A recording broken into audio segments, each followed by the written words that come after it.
Why, hello there. Hello, hello. Stream is just now popping up. It's getting started. Um let me do the things that I have to do. I have to like ping Discord and stuff. So,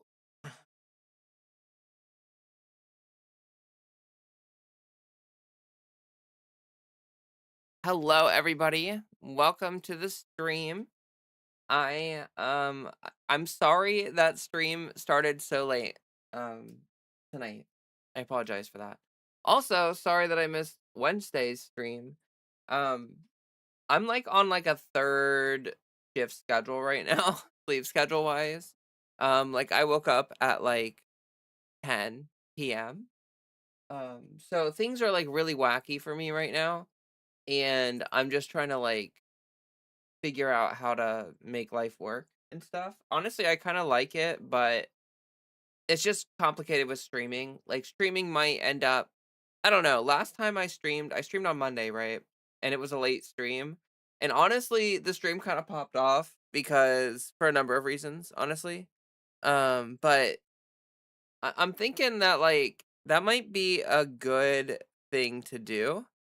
Like it might be a good idea to just like stream late if I'm gonna get like really good viewership during that time, you know? Freddy, he's such a goober. He's such a goober. Look at him. Look at him. He's just begging for attention. He's such a good boy. I don't know what you want, friend. Oh, okay. He wants to sit on my lap and hang out on my desk. Oh, you want to sniff my hummus? That's what you want to do. Late night live. Let's go. Hello, hello. Let me hold on. Let me get the chat up here. Hello, Kenzie. Hello, biggest of bugs. Hello, dear. Hello, one love. Hello, banana brains. Welcome everybody to a stream. So yeah, Wednesday would have been the gaming stream. And but yeah, I just did not get there. It just did not work out, which is okay. It happens, you know. You win some, you lose some. Um, I'm just still getting used to like full-time content creation, like the schedule, adjusting to it. It's different, you know, it's different. I like it, but it's definitely different. Um, I wanted to take a selfie for the stream, like in the outfit that I'm wearing, because I try to match the thumbnail like with my outfit, but yeah, that did not happen. I got ready as fast as I could after rolling out of bed. And here I am. So, I'll be up until like,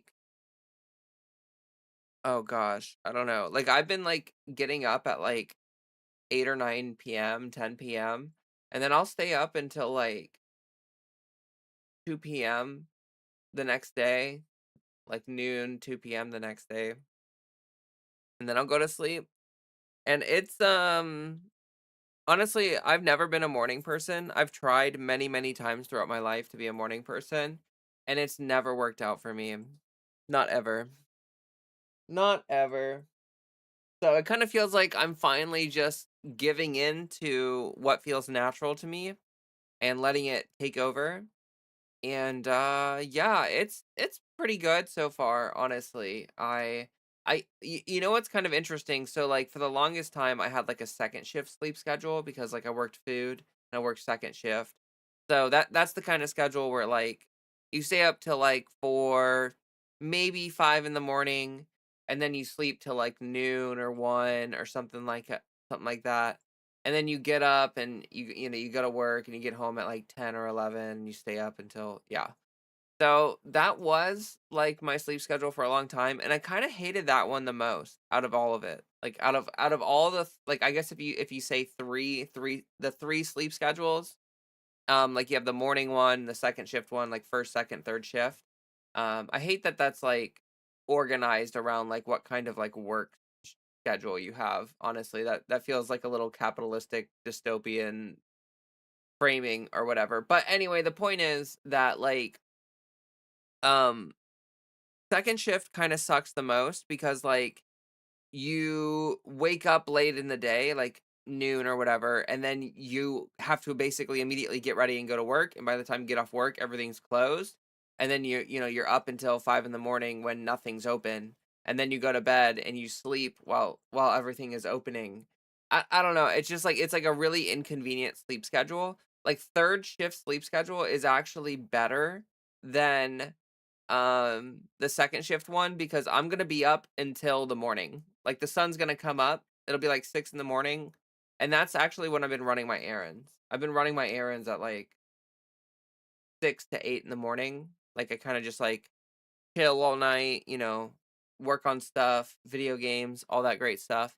And then I come on here and then I go run my errands, like, when the sun comes up. And what's nice about that also is that, like, pretty much everything is open in the morning and throughout the afternoon, right? Like, pretty much everything is open, but, like, at night, all the breakfast places close.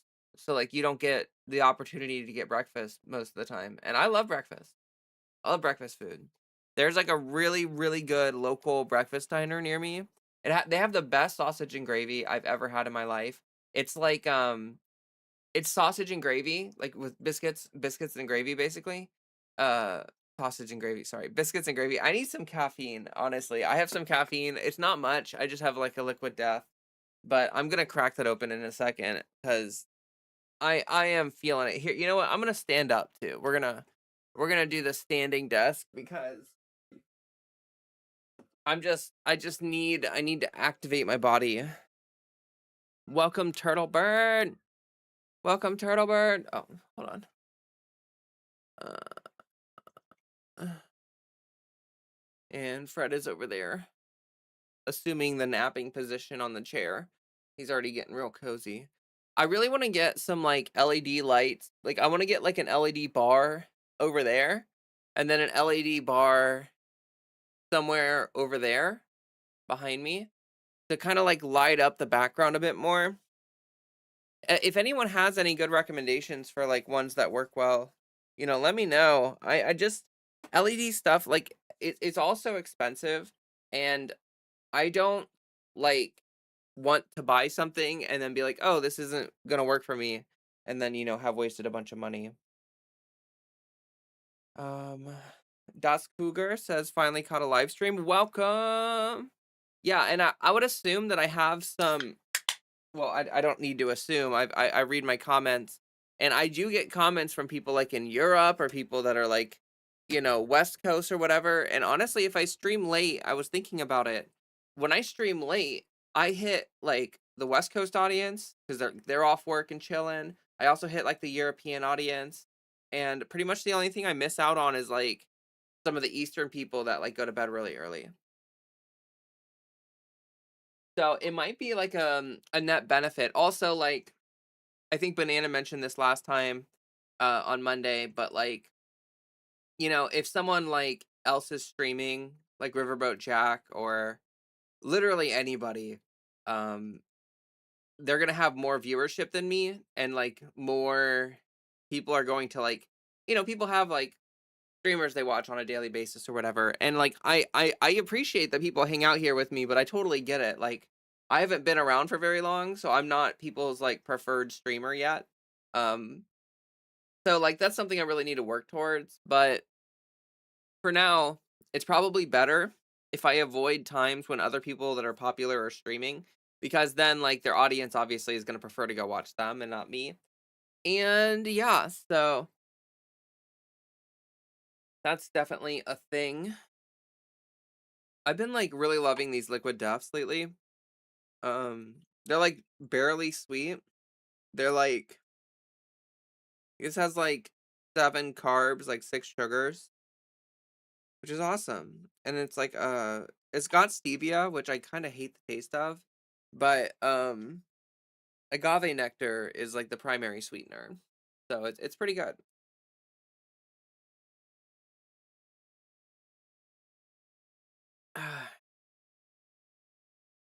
Banana Brain says, "Yeah, that was me. I do mod for Riverboat, so that sort of takes priority once she goes live. I dip. Yeah, no, I get that, and, like, I totally understand. It's just, like, the way things work. Um, it's not I'm not offended or anything by it. Love the short. Thank you. Thank you, and welcome to the stream, Kaylee. It's only 7 p.m. here, and you should raid when done in the off chance they reciprocate if time slots allow. That's a really good turtle bird. That's a really good turtle bird. Holy shit, my brain is like not functioning. That's a really good idea. I was thinking about that last time. That like when I get near the end of the stream, I should probably try to do like a raid or something like that. That would be a good idea for sure. For sure. I saw that what was it? They showed the first looks of the Beatles actors for the new movies, doing worldwide scavenger hunt of postcards from the films hidden around places in New York. Oh, okay, that's cool. Hey there, Amber. Working super early in the morning, but wanted to check in. Oh, okay. Well, have a good night. Hope you rest well. Sorry, my stream is kind of the opposite of that. I work evening nights, so this is prime. Oh, nice. Cool. Also, YouTube memberships. Yes. Um, I I probably will set up YouTube memberships, but my gripe with it is just that like YouTube takes a ton of the money. YouTube takes like half the money. So I was looking I was looking for like a way around it. I don't know. Someone in my last live stream mentioned Whiteleaf or whatever, which is like a streaming platform, I guess. But like honestly, I tried to find information about it and I found some information about it, but I couldn't figure out how to set one up. I couldn't figure it out at all. So I don't know about that. But like I was trying to look into ways to like I have a Patreon, like people can support me on Patreon. That's definitely a thing. And then I do have like super chats enabled. I just worry about enabling YouTube memberships and people like dumping money into YouTube memberships, and then Google takes like literally half of that. So like you think you're helping me out a lot, but like really like it's just not that much money. Which is not like I'm not complaining about. Like it would be better than nothing, but it feels bad, I guess. It feels like I'm scamming you guys a little bit if I do that, which is why I hesitate so much. I want my audience to like not waste their money. Mm. Work calls. All right, have a good one. Thanks for stopping by. White Forest. Honestly, Banana Brains, I could not figure it out. I think there was like a website where it was like I think it's called White Leaf, but the website was like something about White Forest. I don't understand. It looks like it's maybe like a streamer cooperative or something. Like it looks like maybe it's something where like you have to contact someone and get like invited to like the streamer co-op and then they like build the website for you. That's kind of what I think it is, but I genuinely could not understand what the heck was going on. Mm. Here, I'm gonna grab my link tree, spam that into the chat. As we get going here, if you guys don't mind, please hit that like button. That would help me out a ton. I would super appreciate that. Super duper appreciate that, actually. I bet you didn't know that that was how I felt about that, but now you know. Um, let's see here. Okay. Yeah, so I'm probably going to do the YouTube memberships. No one seems to say anything about it. Like, like I just talked about it and no one was like, you shouldn't do it. It does sound like a scam. And you know what I mean? Like no one said anything like that. So I guess I should just go through with it. I'll set it up like tonight. Also, oh my gosh, chat, I have something so exciting for you that everyone's gonna hate. Everyone except me is gonna hate this. Here, let me make sure it's not cranked up too high. I'm really worried about blasting your eardrums with this. It shouldn't be here. Actually, I want to be able to listen to it. Um, I know a couple people who work with White Forest. I'll ask around. Oh, okay. I'm definitely interested. I heard that they don't keep the money. But here, let's listen to this. But now what I'm asking for is a piece of ice, cold and poorly located, that can play a vital role in world peace and world protection. I don't care about you. I just want your vote. I don't care. I love the poorly educated. I don't like them putting chemicals in the water that turn the friggin' frogs gay. Do you understand that? They loved me. They called me daddy, right, last time? Yeah, I got a soundboard. So now I have the power to be the most annoying streamer ever. I'm a pioneer. I'm an explorer. I'm a human, and I'm coming. I am become meme.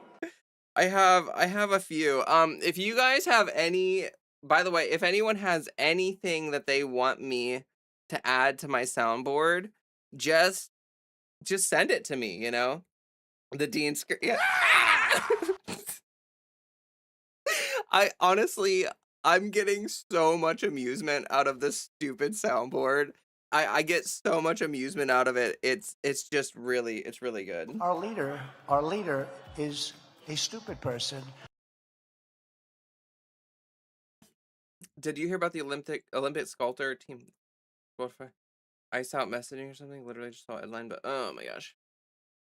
Yeah, I mean, honestly, the Wilhelm scream, that's a good idea. Yeah, but anyone that has any idea, hell with the frogs. Yeah, no, I get it. Hell with the frogs, yeah. I mean, honestly, like gay frogs, that sounds like an improvement on the frog formula, you know, I'm just saying. But if anyone has anything they think they want me to add, here's a good one. Can you muster a war cry? It's my resistance to them. It's a gas transmission. It's a human under attack.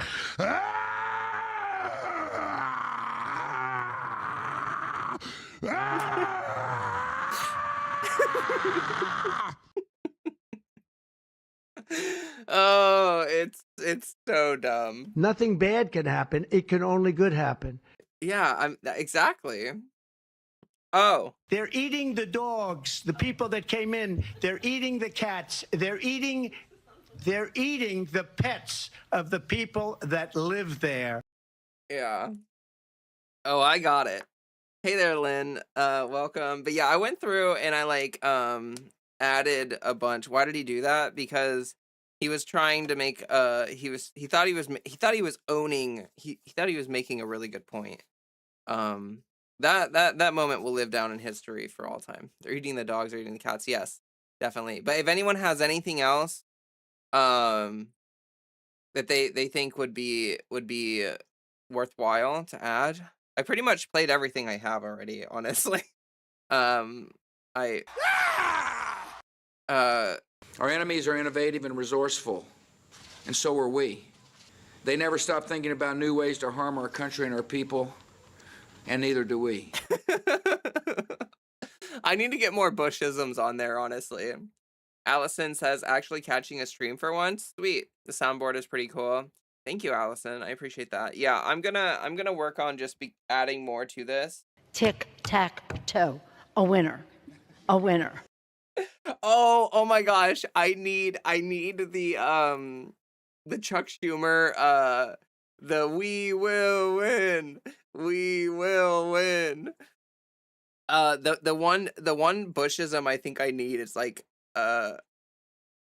what was the one about like coexisting peacefully with fish or something, where Bush was like, I hope that one day humans and fish can coexist peacefully or something. Is so funny. How many is a Brazilian? I don't know the first one you're referring to, Turtle Bird, but no, watch this.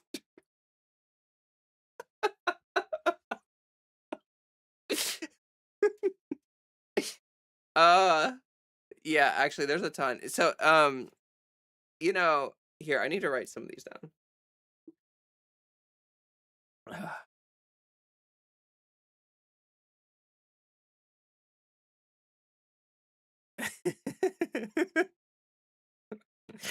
Uh, yeah, let me get a sticky note up.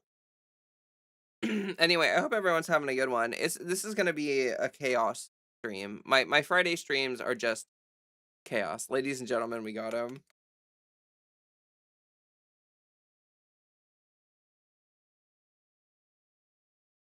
Oh yeah, mission success. That'd be a good one from Bush. There's a lot. I mean, there's a lot, honestly.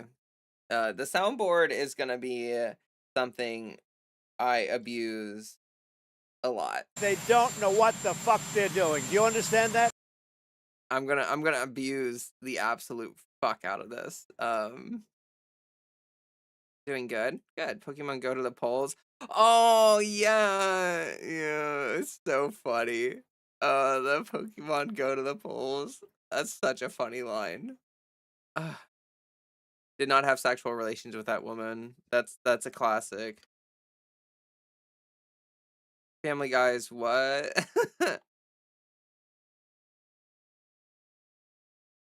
Yeah, that's honestly that's like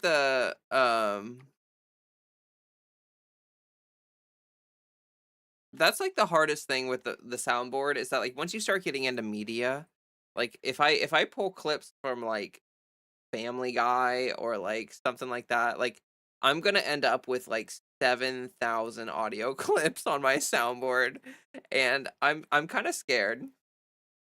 I'm kind of scared. It might. Oh, I forgot to like your $5 super chat. But yeah, thank you, Allison, for that again. Appreciate you. I appreciate you. Da, da, da. Okay.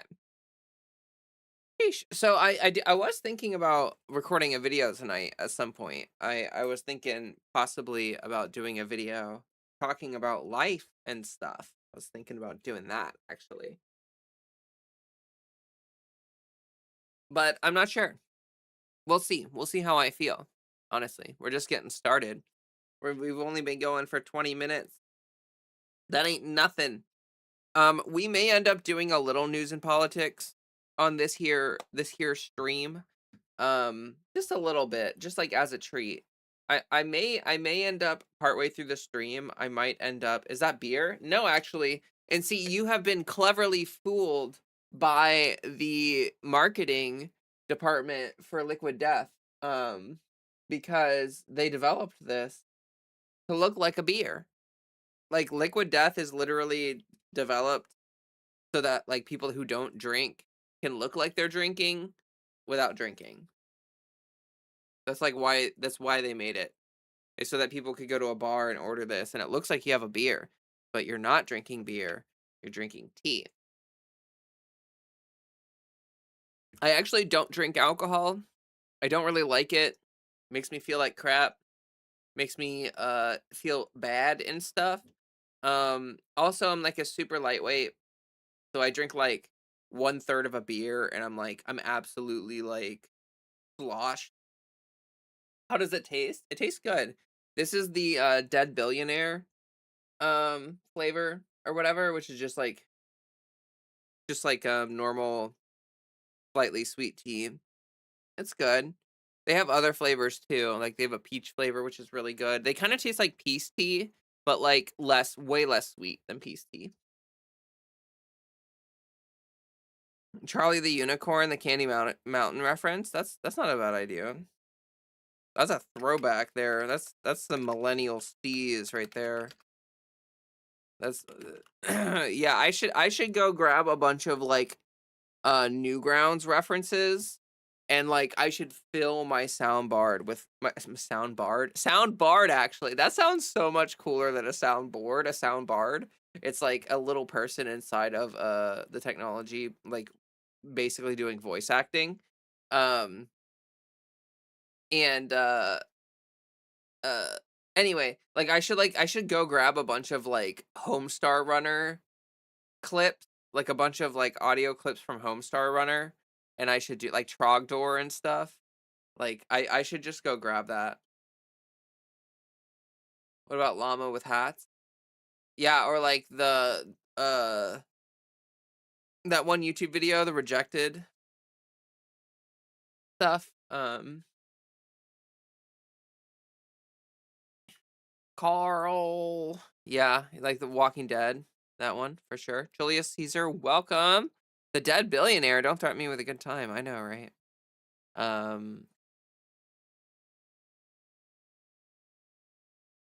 We're still good. Rhett and Link. Is that a famous?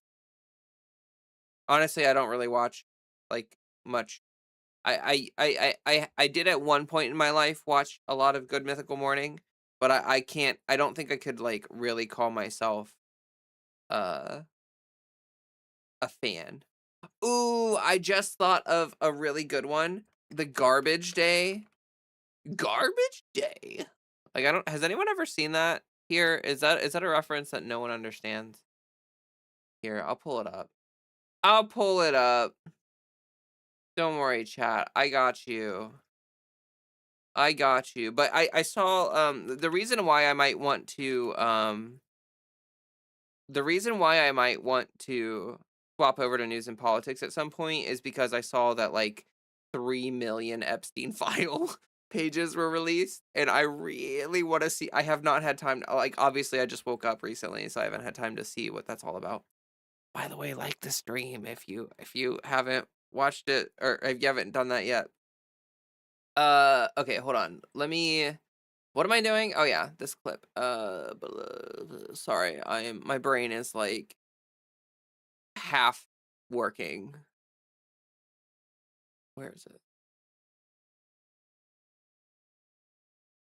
I don't know which one's like the highest quality. I have no idea. Oh, did I already mute? There we go.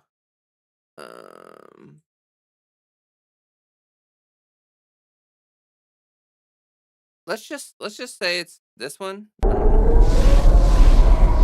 Oh, that didn't work. Hold on.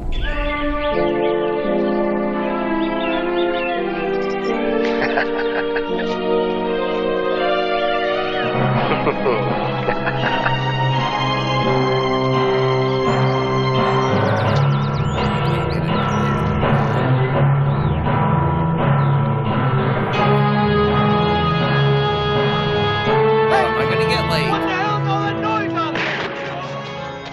Oh gosh, yeah, that's like bloodier than I thought.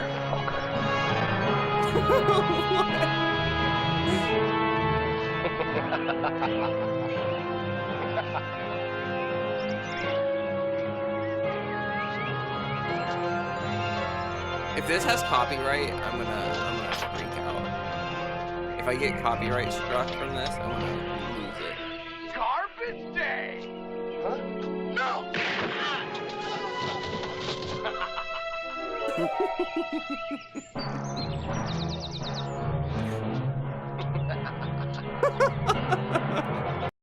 What every ICE agent looks like after they murder a US citizen. That was really dark. That was a really dark joke. I'm sorry. I don't mean to make it really morbid. But anyway. Oh yeah, or the trolls thing. The trolls, oh no, they are eating her, and then they are going to eat me. Oh my gosh.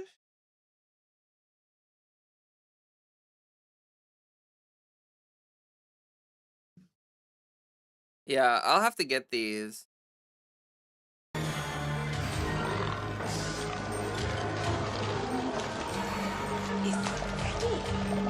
They're eating her. And then they're going to eat me. I love the fly that lands on his face.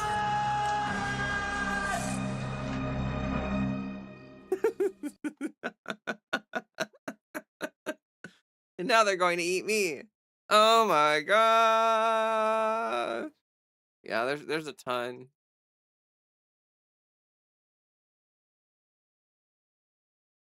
Why does he look like Chris Pine? I actually don't know who that is. I don't know. Who's Chris Pine? Who is that? Chris Pine. He is an American actor. Oh, played Captain Kirk. Right. He acted his heart out.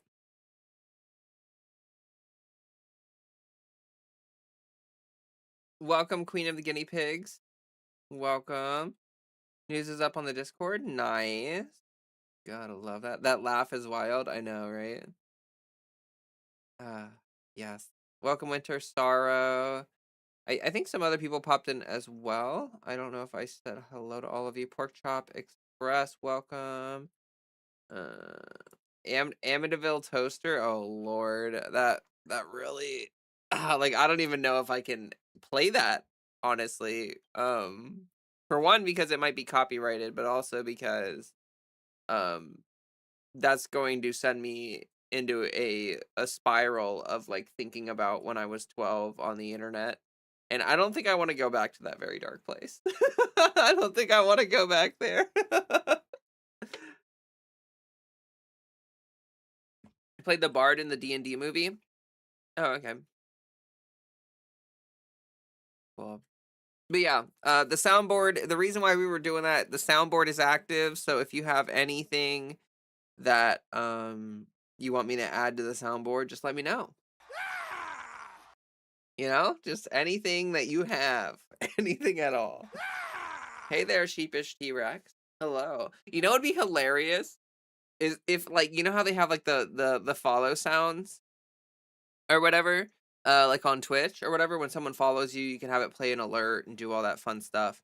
Like, I should have it do the Dean Howard like scream every single time someone follows me. Wouldn't that be so entertaining and not really annoying at all? Wouldn't that be like the most amazing thing ever and everyone would love it? I'm not gonna lie though, I think my favorite thing on my soundboard right now is But now what I'm asking for is a piece of ice, cold and poorly located, that can play a vital role in world peace and world protection. It's a very small ask. that's I think my favorite thing on my soundboard right now. I don't know why, but that line just gets me.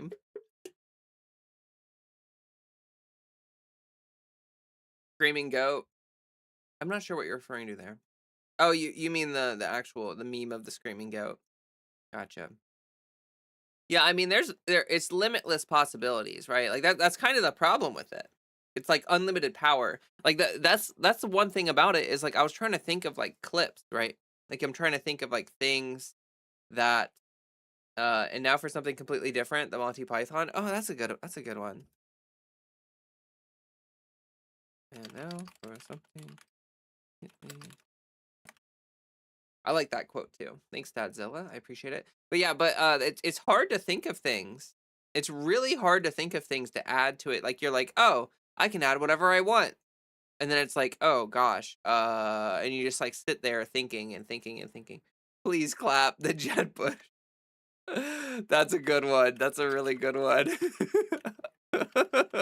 Please clap.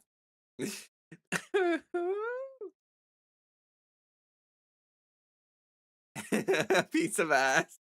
But now what I'm asking for is a piece of ice. Maybe. It'd be it would be someone should like distort it to make it sound like that's what he's saying. Or like someone should like cut out ice and add in ass. Like take like he probably said ass at some point, right? It's a never-ending fountain of everything. They will pop into your head. Yeah, they will. They do kind of pop into your head as time goes on. That's how I got all the ones that I had. I just sat there thinking like, oh, what can I add? I love the poorly educated. And then, you know, just things just pop into your head. I don't care about you. I just want your vote. I don't care. So, you know, it's just, you know. They loved me. They called me daddy. So that's oh God, that one kind of makes my skin crawl.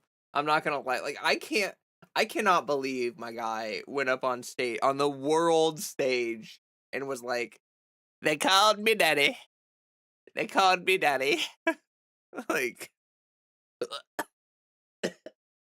kind of makes me want to throw up right here. That'd be hilarious. I know, right? Some people without brains do an awful lot of talking, don't you think? Some people without brains do an awful lot of talking. Oh, that's a good one.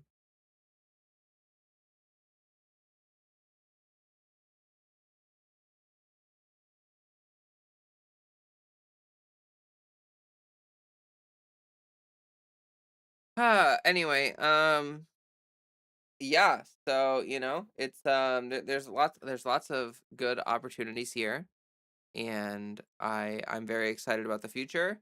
I love that one made you spit out your soda. Which one? Which one made you spit out your soda? The cat, the daddy? They loved me. They called me daddy, right? Ugh. Ugh. I like how he says right after it. He's like, they called me daddy, right?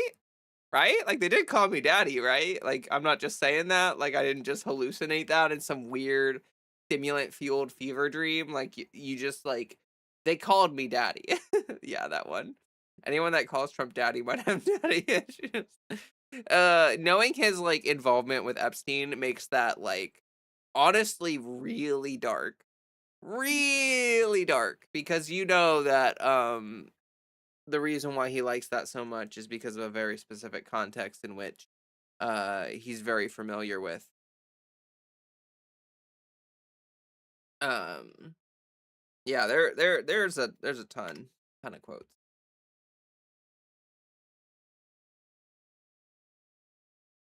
Uh Neighboring areas in your state, some businesses closed down for ice out protest. Oh, okay. I got an MRI, highest score ever. Yeah, that's a good one.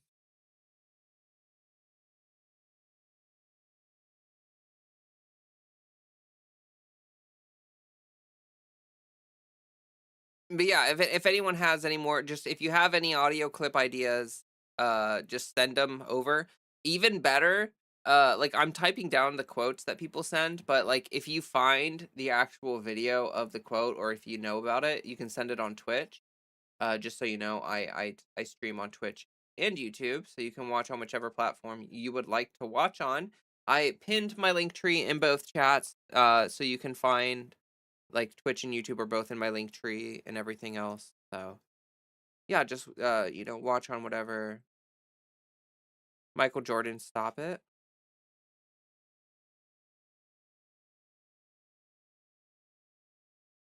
I actually don't know if I know that one. Is that a popular meme? Let me look for that one real quick.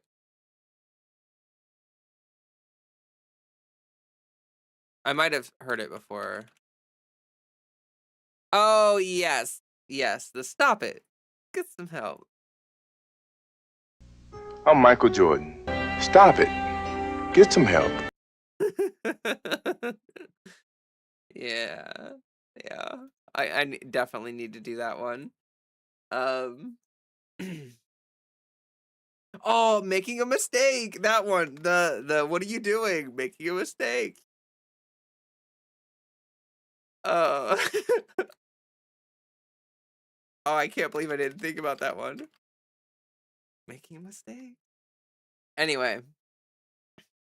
Yes. Oh god, there are so many memes. Oh lord. It's gonna be. I was actually thinking about because like I watched this is gonna make me sound like I have like the most internet brain worms that anyone has ever had. But I was thinking about doing a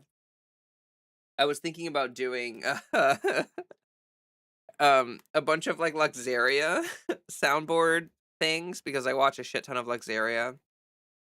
So I was thinking about adding some of her cutaways or like just adding some audio clips that I find funny from her. Because she says the most out of pocket shit ever sometimes, and it is genuinely so funny. So many quotes. Arnold scream when he takes the tracker. out of his nose in Total Recall. I'll look that up. Total Recall Arnold's scream. Let me see if I can find it real quick. We are gonna have the strongest soundboard of all time.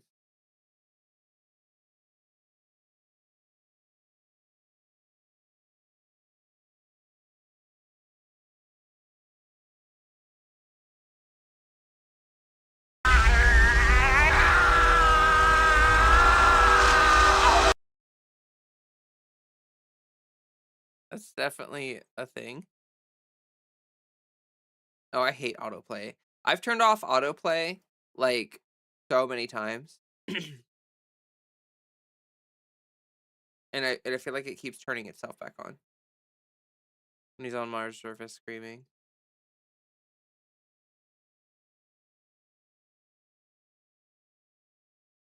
Yeah, there's gonna be a bunch. There's gosh, and then video games.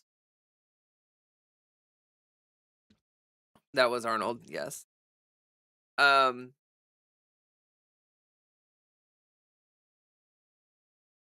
don't know if that was the one you were thinking?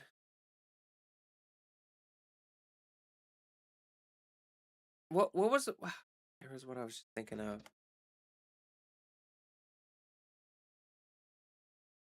Oh no, my brain. Oh no. Oh my gosh, I just started realizing like I could do like so many different things. Like I could get like audio clips from like narrators from other games. Like I could get like the Halo narrator. Duke Nukem. Yeah. Duke Nukem has so many lines that are good. I'm here to kick ass and chew bubblegum and I'm all out of gum. Jeez. How could I forget? How could I forget?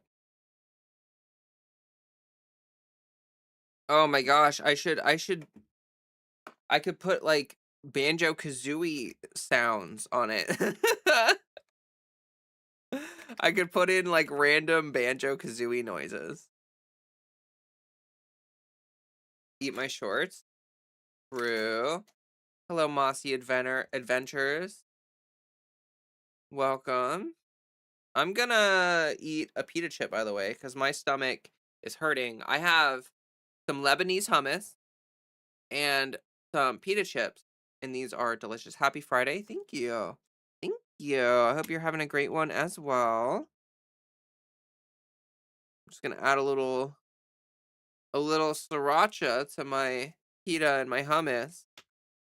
And I'm gonna mute so you can't hear me chew. Because I hate it when people watch me eat or hear me eat or anything. Eating on stream is actually something I loathe doing. I absolutely hate doing it. Just so you know. Hit the like button, please. Please. Please.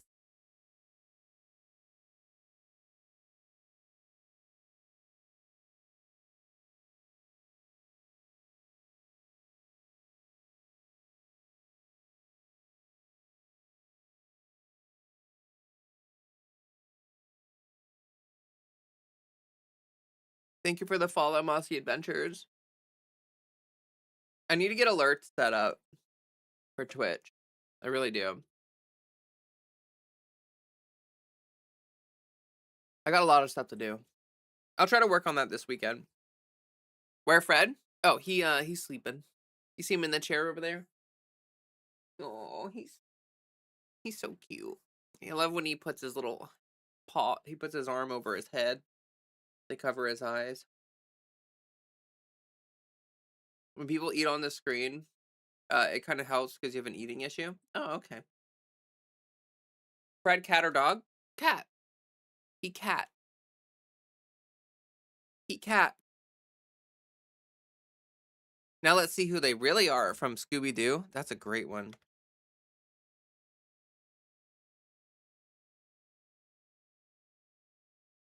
Or like, I could have gotten away with it too.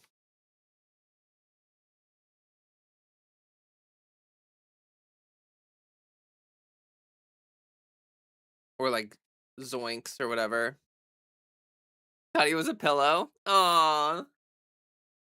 He's a very stinky pillow. He's like a he's like a gas filled pillow. You gotta be careful. You put too much pressure on him, and you're gonna keep streaming and chasing that dream. I believe in you. Thank you. I appreciate that.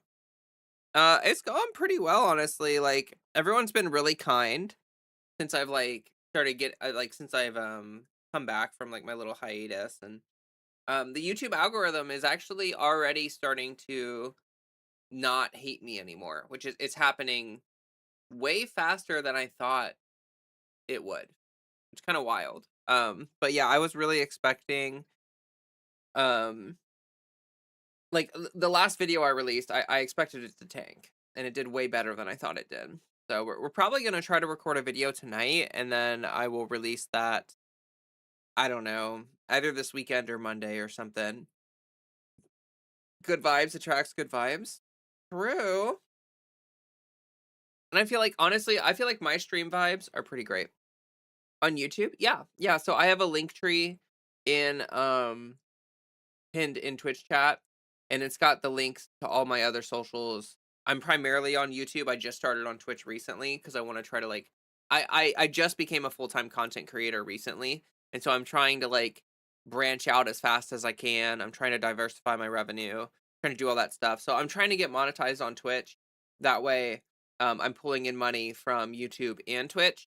So if anyone wants to on the YouTube side of things, like if you normally watch YouTube but you want to help me on Twitch get the get sorry, my brain just stopped working. If you want to help me get monetized on Twitch. It's like I just had a stroke or something. Like what? Hold on one second. I'm gonna eat this pita chip.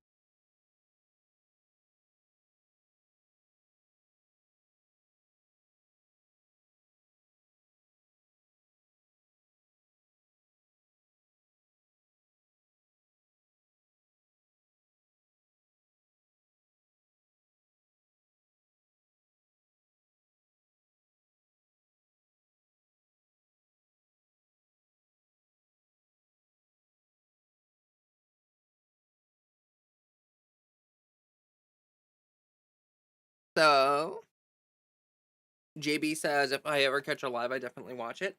Perfect. Yeah, no, I was gonna say, if you ever catch a live, if you're able to. Anyway, thank you for the subscribing, Mossy Adventures. Bugs Bunny and I Stinker. That's a good one.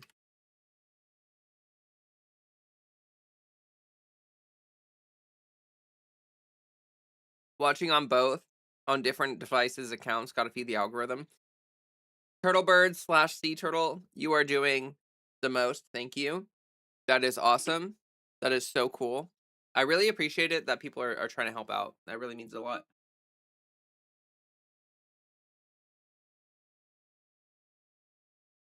What's weird about it, like, I don't know, Twitch doesn't really update. Like when I'm watching, because like when I'm watching the live stream on my Twitch, I'm like literally just looking at my channel. Is there like a creator? Oh, there is a creator dashboard.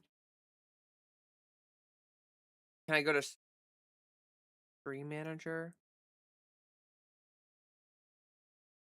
Ah, okay. All right, now I'm looking at the now I can see the follows.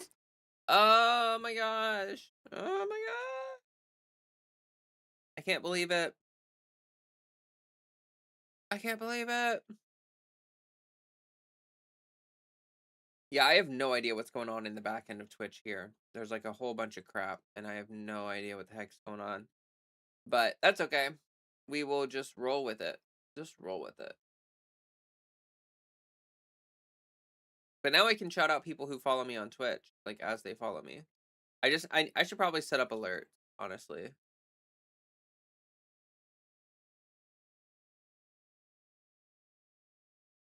2 degrees. Yeah, it's cold outside. It's real cold. You know what was really fun? We had that big winter storm and, like, shoveling after that, like, clearing off my car and shoveling off the drive and stuff. It was absolutely horrible. Absolutely horrible. Um, I am not strong. I am so weak. It's honestly it's so wild. Wish it wasn't so cold. I enjoy walking my neighborhood sometimes. You know what's really wild about it though? It's like I've been thinking about it lately. This happens to me every year. I always think about this, that like how adaptable humans are to like weather, to like inclement weather. Because it's been so cold lately that like 20 degrees feels warm to me. Like the other day it was like 24 degrees and I was like walking around like I was like warm. Like I was wearing like 2 layers and I was like, whew, kind of toasty actually. Like it's so bizarre. You know what I mean? You just like you just hit a point where like your body just adjusts to it. And now 20 degrees is like warm to me, which is absolutely unbelievable.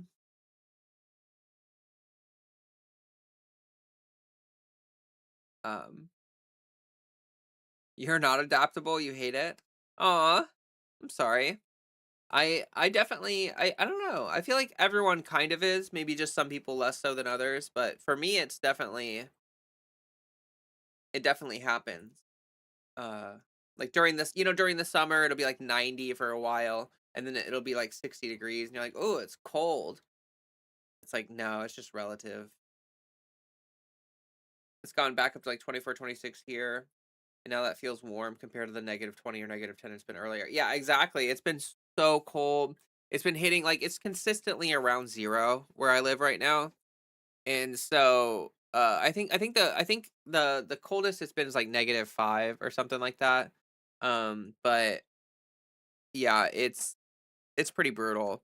It's funny. It is really funny though how that works. How it's like, oh, it's 20 degrees. It feels great. If it ever gets up to like 30 or 40, it's gonna feel like summer outside. It's gonna be like, wow, it's not even freezing. What? What? So I'm honestly, I don't know. We where I live, we get like a winter storm like once or twice a year, basically. So this past winter storm that we just had is basically the probably gonna be it. Might get another one. Usually it's just one or two. The snow's actually stuck around for a lot longer than it normally does. In Ohio, the weather is so up and down. You know, like we'll have like winter for 3 days, and then it'll get really warm for a day or two, and then it'll get cold again or whatever. It's just like the weather's almost never consistent in Ohio. It's usually all over the place, but it's been really consistent the past week or two, which is really bizarre. Normally, we get a lot of snow, and it's gone within like 3 or 4 days. Having all of this winter weather, like this snow stick around for like as long as it has, it's really impressive actually. It's kind of weird. I'm not used to it. It's funny. I don't really think about snow as something that just like sticks around for a long time, but here it is. Here it is. Inconceivable from Princess Bride. That's a great one. I'm gonna have to definitely add that.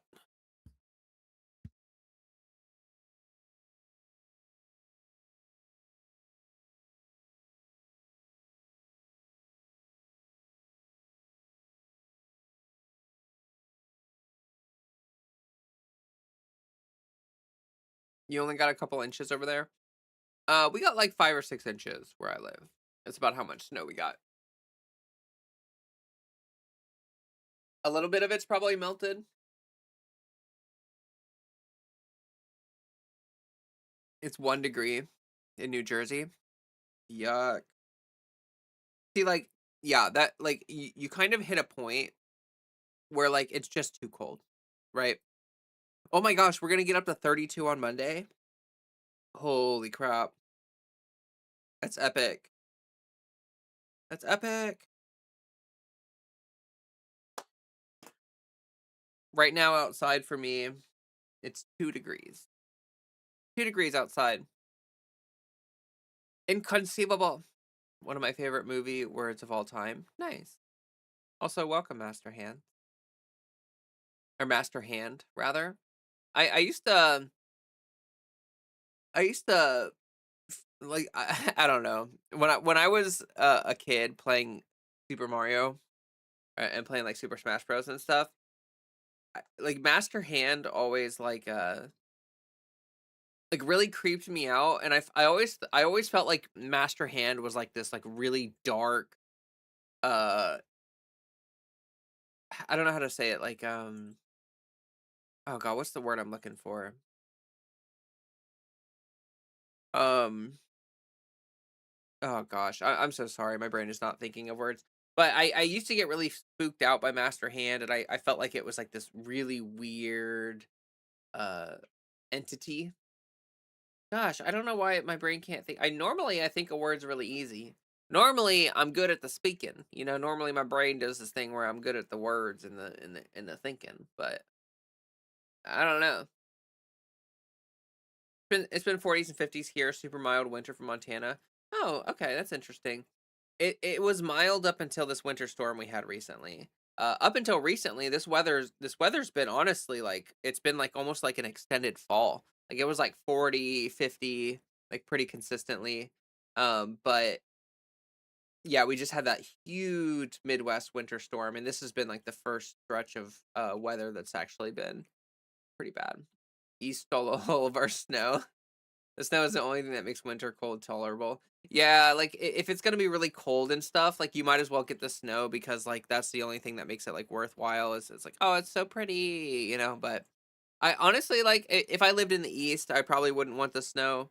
I've been out east and like there's so many mountains. Like I just honestly, if it snows in the east, like you're stuck. You ain't going nowhere. That's another good soundboard. You ain't going nowhere. Wow. Oh, that one guy laughing that everyone always uses. That one Hispanic man. I think he's like dead now, unfortunately. That was really. I probably didn't need to share that. That was morbid. We got 13 inches in Pennsylvania. Wow. Wow. It hasn't snowed that much in Ohio in a long time. 19F here at the moment, apparently. Oh, that's cool. That's not bad at all, actually. Oh, oh my gosh, Back to the Future has so many good quotes. They found me. I don't know how, but they found me. The Doc Brown. Oh, Doc Brown. Oh gosh. My soundboard is gonna be 700 pages of, of sounds. Seven Mononoke, welcome. Welcome. I love Princess Mononoke. It's like one of my favorite. Oh, and thank you for the follow. Thank you so much. I really appreciate that. Yeah, that's like one of my favorite movies of all time, actually. Actually, so good. Honestly, yeah, like they're all really great. Like Spirited Away, amazing. How's Moving Castle, amazing. Princess Mononoke, amazing. Kiki's Delivery Service, amazing. Like it's just like it's almost like they don't miss. It's almost like they don't miss. Snakes, why does it have to be snakes? Master Hand is like the mysterious guy that controls the video games behind the scenes, kind of like a puppet master. Yeah, yeah, yeah, yeah. It's like Master Hand really started the whole like the whole idea of like in my brain, the whole idea that it's kind of like sounds so weird, but like playing with toys is like it's almost like if you look at the world from like oh, what is that philosophy that believes that consciousness is like the root of all of everything? The belief that consciousness is fundamental to everything. It's called panpsychism. Yeah. It's almost like if you look at the world from like a panpsychist point of view, then you which is basically the perspective that like Um, possibly, um, it's possible according like what one branch of like thought that people have had is that panpsychism is like the idea that like consciousness is fundamental, so that like it's like a unit of something that exists at a very small scale for even small objects or like small particles. So like for instance, one of the things that panpsychists kind of believe is that like the expression of preference with or properties that exhibit preference within like particles, um microscopic particles, atomic particles, like the or like electrons and stuff. The fact that they seem to display preference kind of gives credence to them to the idea that like consciousness is fundamental and it's fundamental to everything. And I don't know, it's a really interesting idea. I'm not a panpsychist. I don't really believe in it or anything. But if you start thinking that way and then you think about like Super Smash Brothers or like playing with toys where like like the way kids play with toys is really aggressive and stuff.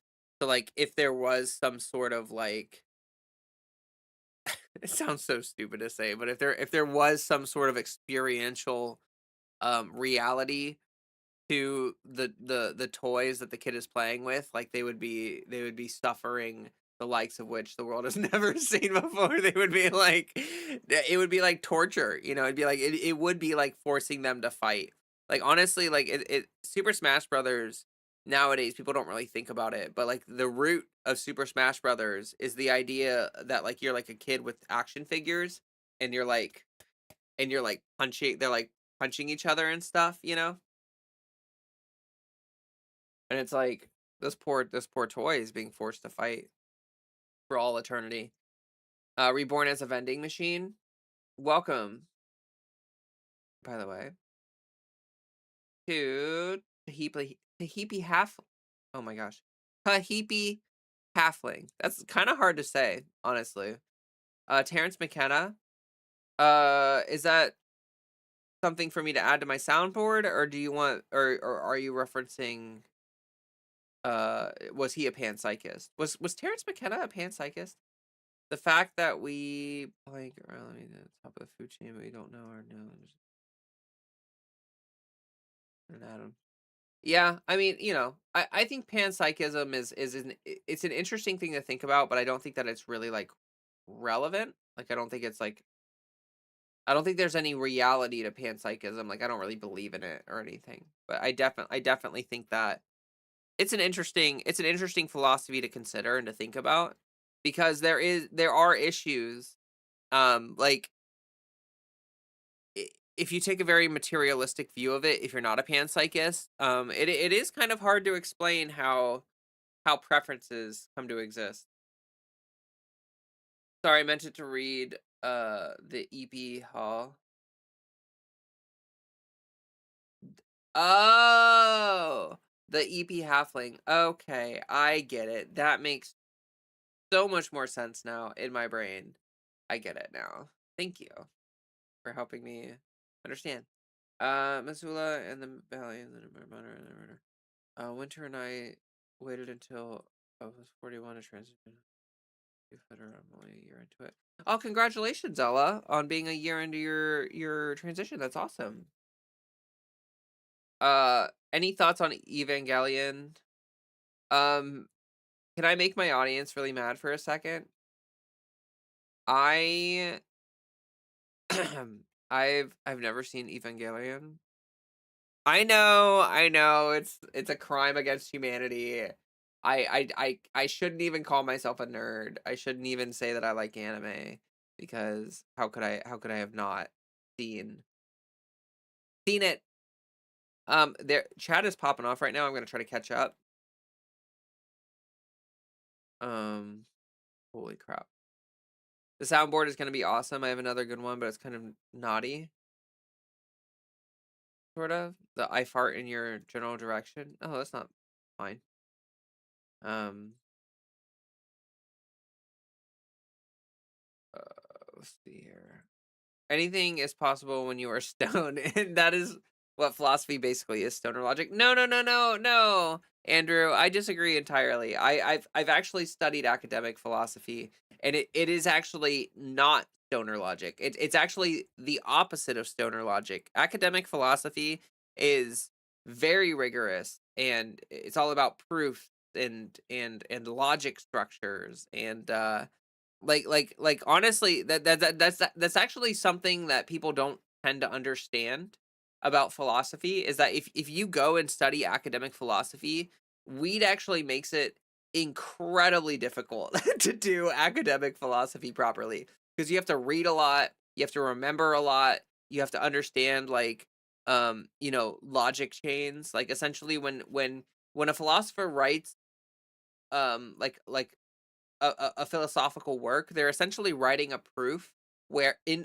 wherein they are setting up a system of logical arguments that arrive at a conclusion. So like it's like you have to keep track of all that. You have to be able to check their logic to make sure that it's sound. You have to be able to reference definitions and I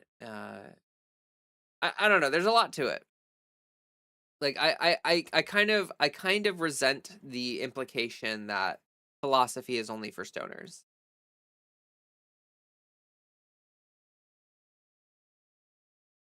Can't suffer, they don't have nerve endings.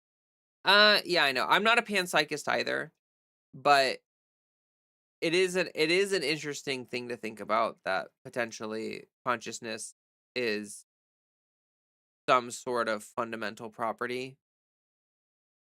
Um Turn around and be at the top of the food chain. Okay, I already read that. No brains, no pains. Any thought? I already read that. Like The Sims being in a virtual dollhouse. Yeah. People on certain drugs have felt what it's like to be an electron, or have lived a lifetime as a ceiling fan, and so on. Or well, maybe a knowledge of. Well, no,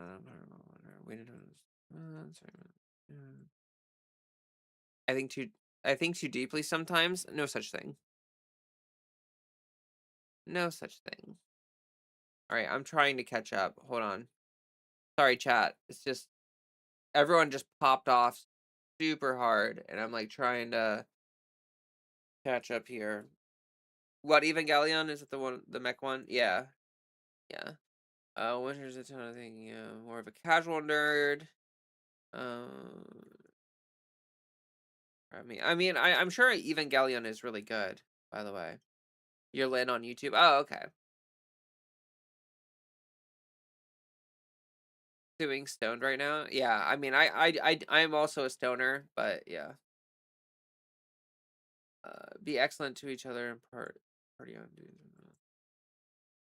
No, I could do all the things any philosopher can do, just not the dumb labels.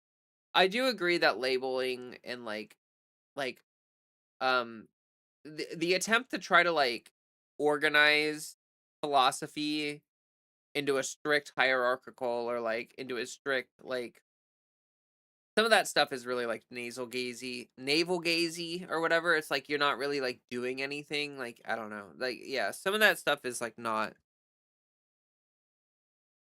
really relevant. Um I'm still catching up. Nothing is.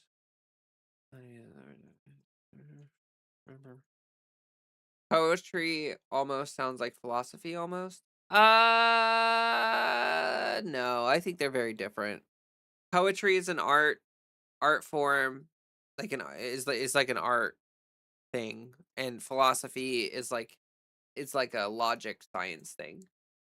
It's like left brain, right brain stuff, you know.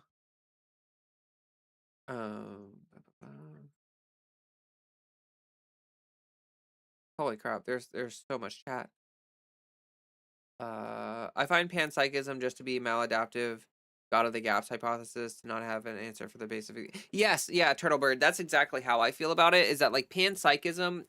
Because fundamentally, that is what panpsychism is. It's a response to the issues that arise when you try to take a very materialistic stance on consciousness.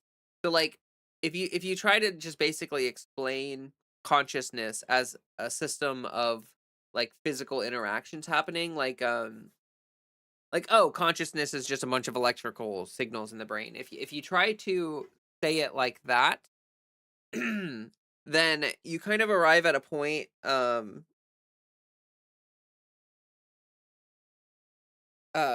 Sorry, I just got distracted reading chat. Sorry about blowing up your chat. No, you're okay. I try to stay caught up, and it's a struggle sometimes. Shoot, what what was I talking about? Oh crap. Uh, Crap. Oh yeah, yeah. Consciousness and materialistic whatever. So like yeah, if you try to explain consciousness as a system of just like it's literally just the electrical signals, then that doesn't really necessarily pan out with certain like thought experiments.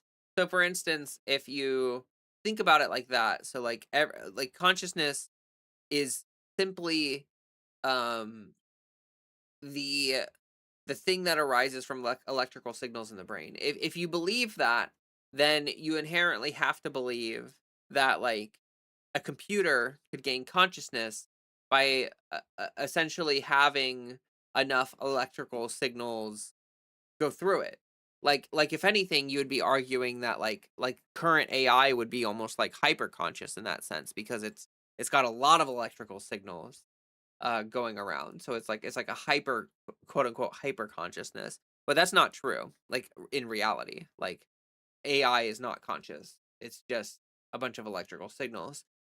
So like if you try to extrapolate out from the physics of what's happening in neurology into a consciousness and psychology, it just like there's an explanatory gap. Like there is there's a mind body distinction that philosophy and science has not been able to really have an answer to. I just don't give much credit to philosophy. It's mental masturbation just to make yourself feel superior. It's just talk at the end of the day. So just repeatable evidence talk. It's jaw wagging. I kind of disagree, Andrew. Because like there are a lot of philosophers who have changed the way that like people think, have influenced like society and culture and um like philosophy means the love of wisdom. Like like the way that you're talking about it to me reads as someone essentially discussing philosophy from an anti-intellectual standpoint. Like what's all this book learning that people are doing? You know, like all that thinking ain't for nothing when you could when you could go work in the coal mines and make a buck or whatever. Like is kind of how that reads to me. Like philosophy is important, and it affects everything actually. Like everyone is always developing a personal philosophy, and working within the confines of that. Like ethics, for instance. Anytime we talk about what's right and wrong, we're talking about ethics. That's a philosophy thing. I mean, it touches every aspect of life. I do agree that there are a bunch of academic philosophers, especially nowadays, who are like super arrogant and very like high on their own supply and very high horse and very like ivory tower exclusionary. Like I agree that that is an issue and it's a frustrating issue, but I don't know. I really worry about this like anti-intellectualism that like pervades America where like everyone believes that it's like super dumb to like care about things or like learn or like read a book. But I think it's fun. Like I like learning, I like reading books, I like being curious. All of those things make me happy. And so like I just have this like fundamental inherent rejection to um anti-intellectualism.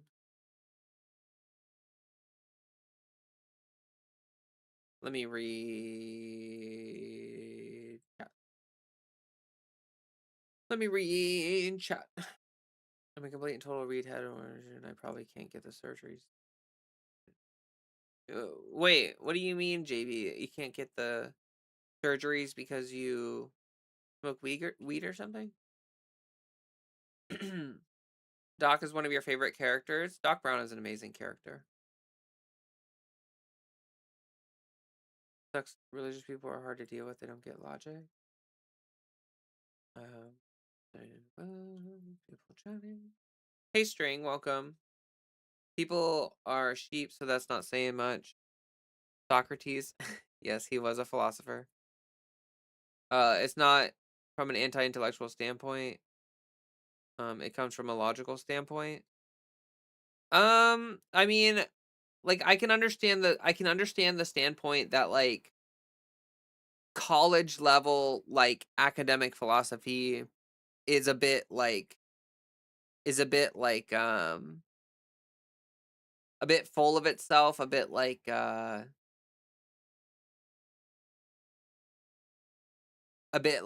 don't know how to describe it, like a little bit too like elitist or whatever.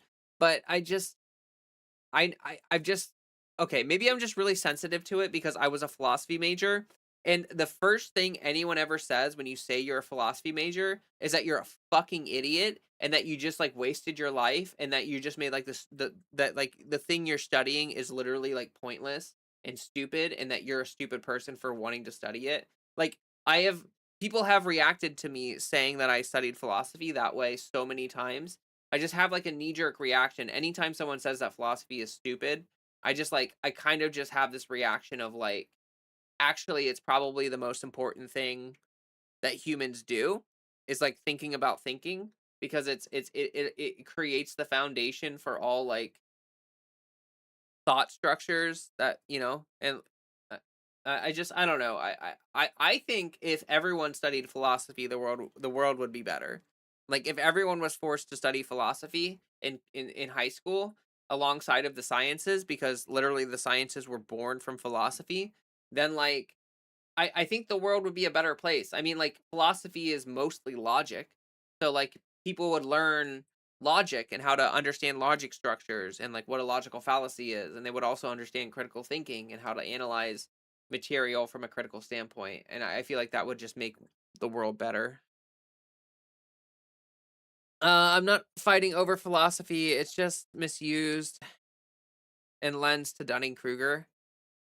I do agree that there are people who think they know a lot about philosophy and they don't, and instead they just make it sound like they're really like they think about things a lot when they don't. Like I do agree that definitely happens.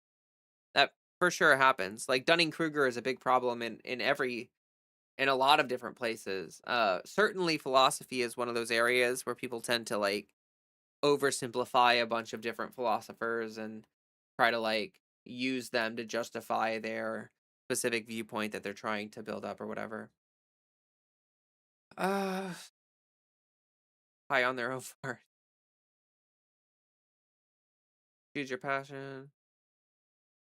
They say that too about most of the arts. Yeah, no, for sure. It's because they view philosophy as like a liberal arts thing when really philosophy is like closer to science than it is liberal art, which is funny. They won't even let you have testosterone. What? Because is it like illegal in your state? How could cannabis like God, if I were you, I would immediately quit. I'm not gonna lie. Like I quit nicotine for transition because the second I saw that it can interfere with like estrogen and like second puberty, I was like, yeah, I don't need that shit. Like I immediately quit nicotine as soon as I realized I was gonna start transitioning and hormones and stuff. But yeah, if I couldn't get my hormones because of weed, I would quit tomorrow. Um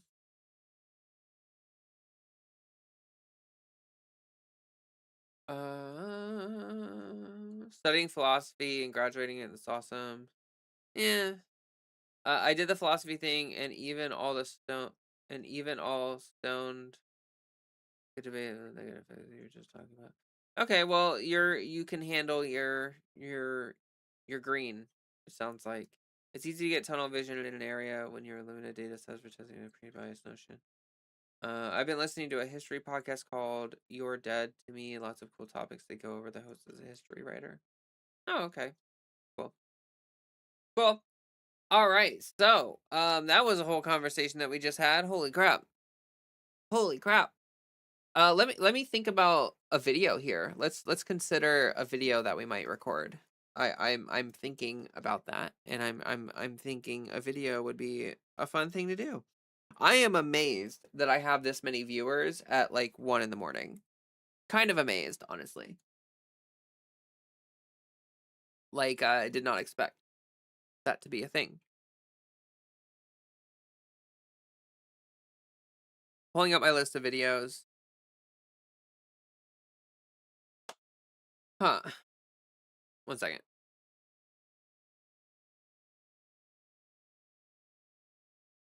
Just wanted to chug that real quick. I hate consuming things in front of a camera. Toaster oven, hello.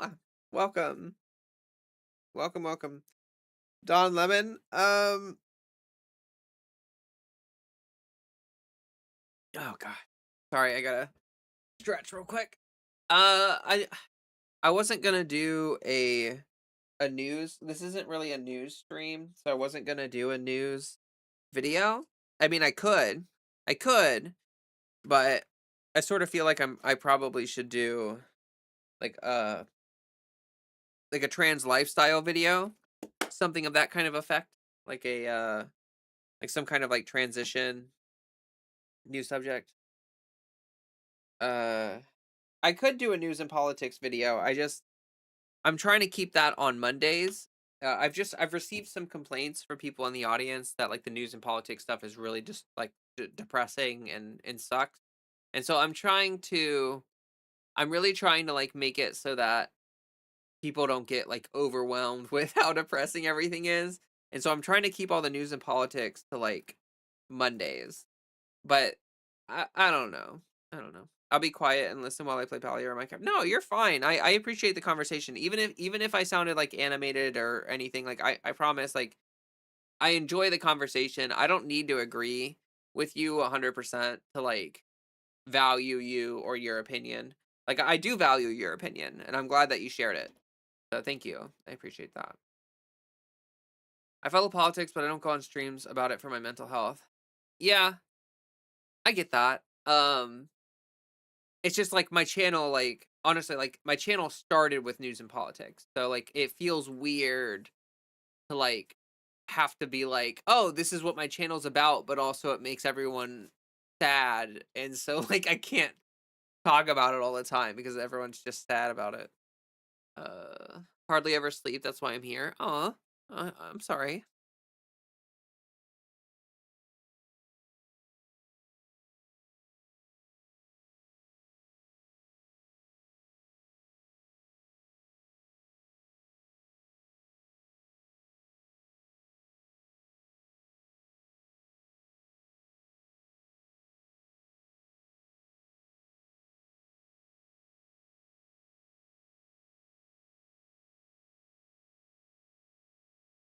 Okay. Importance of good body lotion. Yeah, I'm thinking about it. Deer's getting sleepy. You can go to sleep. You can go to sleep. That's totally fine. Do what you gotta do.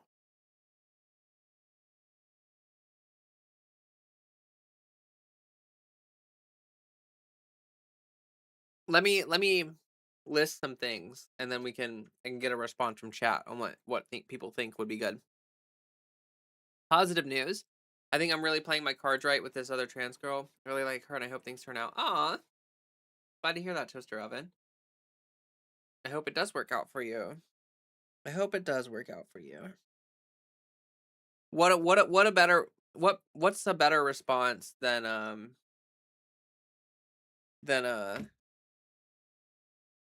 you know, to find love during a time where people are so consumed with hate.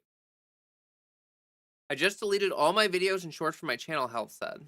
Whoa. Why'd you do that? You okay?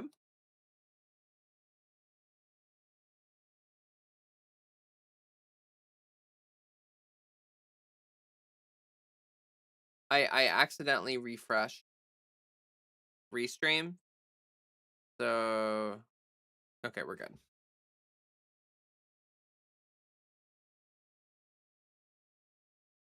YouTube chat is okay, there we go.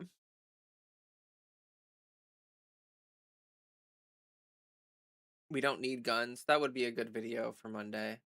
A good politics video. I could definitely see myself doing that for sure. Oh, okay. So here are a couple transition video ideas in chat. You can let me know what you think would be a good one. Um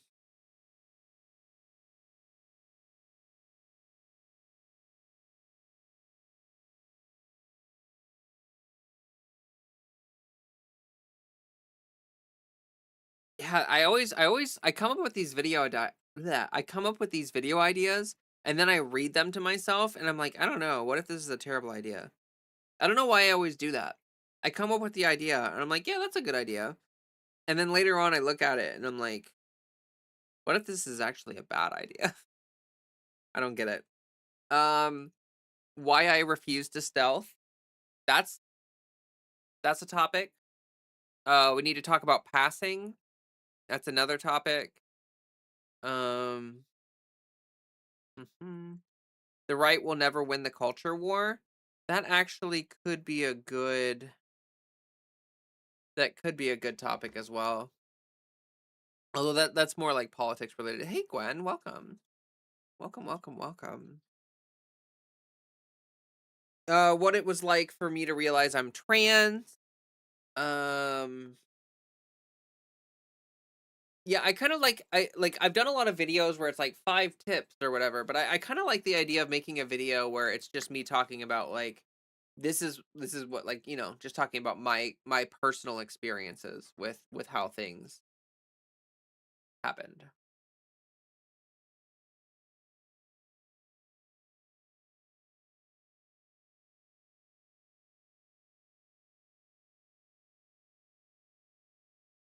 Historical trans activists, that's a really good one. I would obviously have to do some more research on that to like make sure, get all my p's and all my information in order, you know. Question that anyone can answer: is Plume a good solution to being in an area where gender care isn't available? I have not personally looked into a lot of these companies, but I have heard of people using Plume. I think the other one is Folk or whatever. I have not checked on these in a long time, but I have heard of people using those before, and they definitely they definitely seem to work for some people.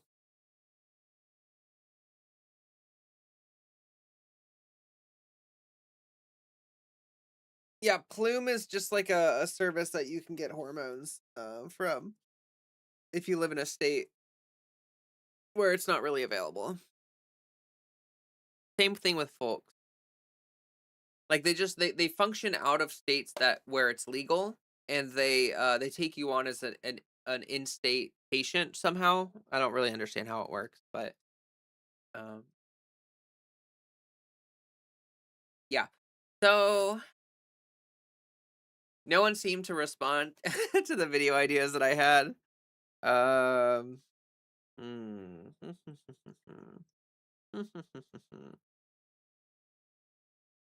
Hum.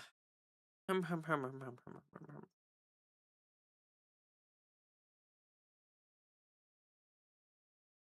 I really like, honestly, I hate this. Like I need to come up with the video ideas before I get on stream. You didn't see any options? Oh, well, I said them out loud. Sorry. I probably didn't make it clear enough that I was um so like what it was like for me to realize I'm trans, that's a video idea. How I became radicalized would be that's news and politics. Books that changed my life. Um when you like talking about passing, why I refuse to stealth. We could talk about hair care. Um, You were in your thoughts when you listed your ideas. Oh, it's okay.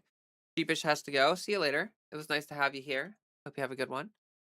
But see, that's the kind of the thing that I'm realizing is that like it's really, really hard to think about what video ideas to do like while I'm streaming. Um, Sometimes just going for it with the right setup, talking points can carry an idea. Yeah, yeah, you're right. I I mean that's usually what I do. I feel like honestly it's probably a good idea to like before I get on the stream to like hammer out the points that I want to hit for the video. Like I feel bad sitting here in front of all of you being like, let me figure out what I want to do. I don't know why. This makes me feel like I should have done that before stream, I guess. Makes me feel like I have failed as a content creator. I was too busy setting up my soundboard. So Nothing bad can happen. It can only good happen.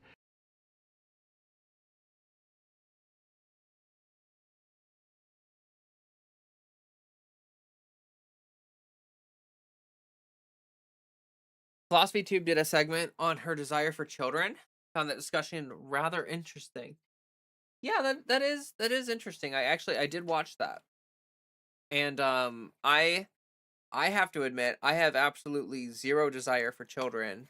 Um Literally mostly because I feel like I struggle to take care of myself. Like I honestly don't understand how people have the time or energy to take care of children or to like have kids. Like I honestly like like genuinely I have such a hard time.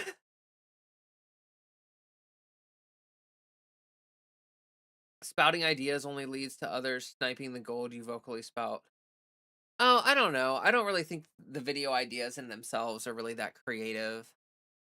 Um, if I'm being honest with you, I feel like my video ideas are usually like very, very basic and not super. Yeah. Oh, that's a good one, Maddie. How do we get non-trans people to use the word genocide? I definitely, yeah, I met some resistance on my last video where I talked about that. And I used the, you know, I said it was a trans genocide, and people definitely pushed back on me, and they were like, you clearly don't know what the definition of a genocide is, and it's like actually I do, and you're the one that doesn't know what a genocide is because yeah. Oh gosh. Oh boy.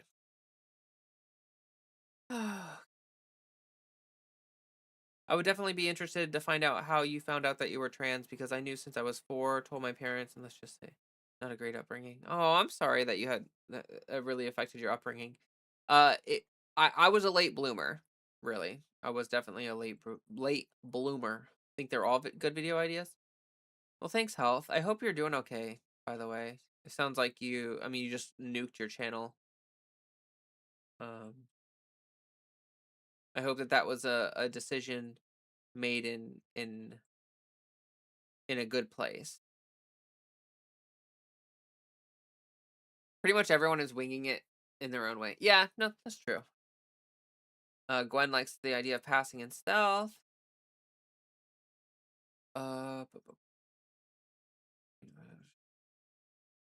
So just remember that many real life people aren't like the trolls online. True. That is another video idea.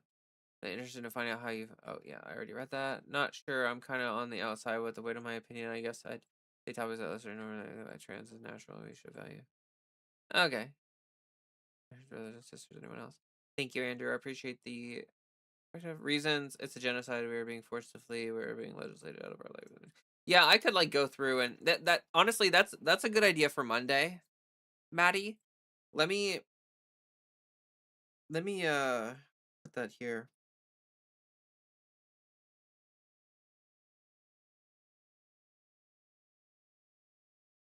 I'm gonna have to put my ducks in order for that one for sure. Like I don't want to wing that one. I want to really make sure. 300,000 of us fled in 2023. If those numbers held, it's past 500,000 of us. It was 400,000 in 2024 or 5. I can't remember. I think it was 5. 400,000 people moved states. Advice for people in the closet who want to express themselves for a video idea. Good idea. Either explain if they are amenable or use language that translates call to erasure, hate, dismissal, or whatever. Going from there. Okay. So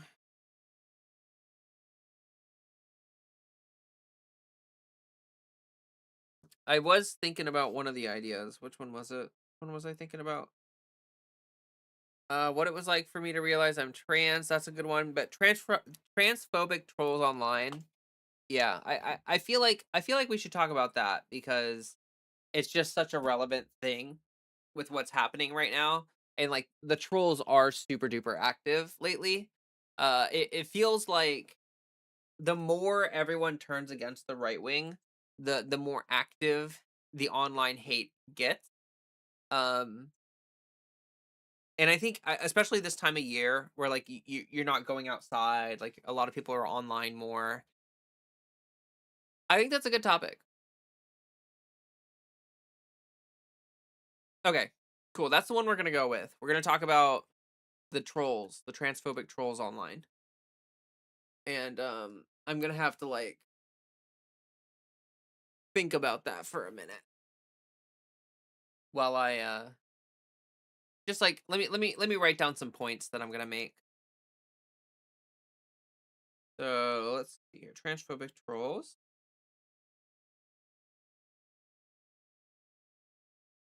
A lot of them are bots.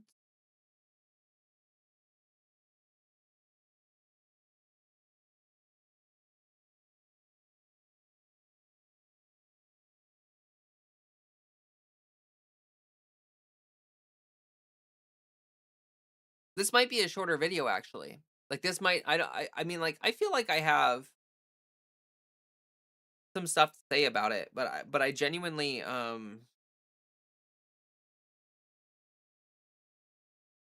I feel like I might be able to. This might be one of the rare short Leah videos. This might be one of the short sub 20-minute Leah videos.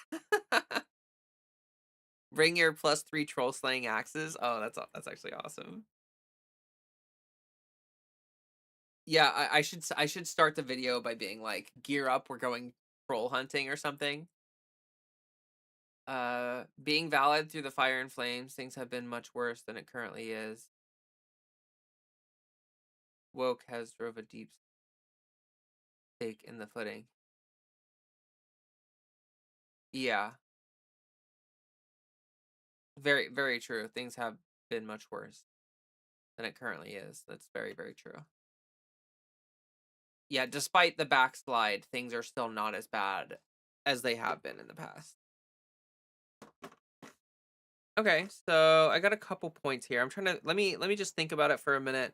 Actually, I'm gonna run these pita chips upstairs real quick so that I can get the hummus back in the fridge. I don't want it to start going bad or whatever. Um, but I'm gonna do that real fast, and then when I come back, we will probably start the video. Let me take my phone so I can make a couple notes here. While I'm gone, please like the stream. Enjoy Freddy over there being cute and cozy and all that great stuff. But I will be right back. Oh, oh shoot.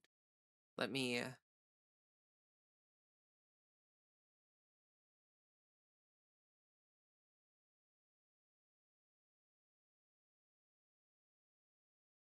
I gotta turn on monetization so I can hit the ad button a couple times while I'm gone. Or just hit the ad button. Actually, let me try the thing where I say start a break. Let me just do 1 minute. And then I'll be right back.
Okay, I'm back.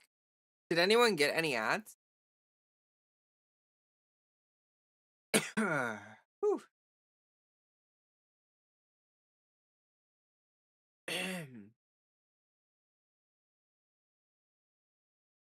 Whew. Did anyone get any ads? Curious, curious. Let me drink some water real quick. We're gonna start the video here soon.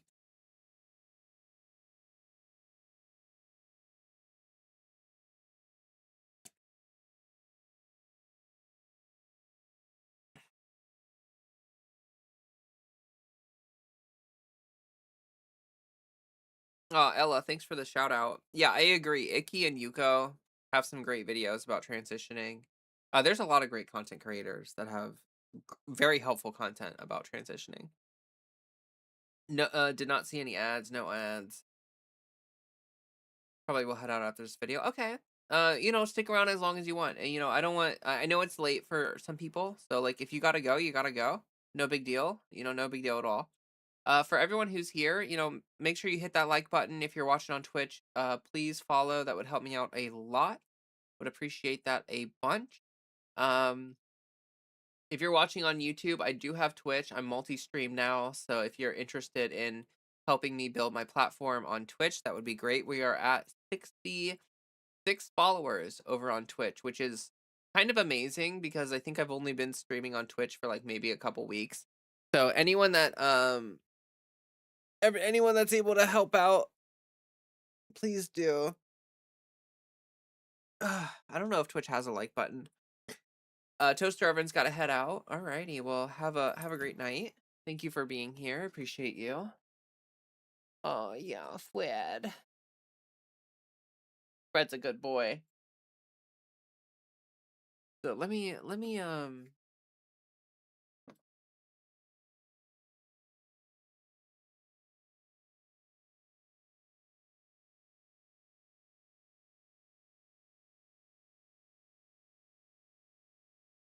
all right, I think I have enough points that I want to make, and I'm just gonna go for it.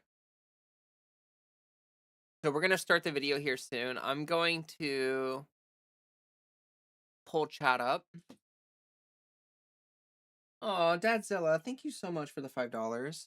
I really appreciate that. Oh, Freddy, you're such a good boy.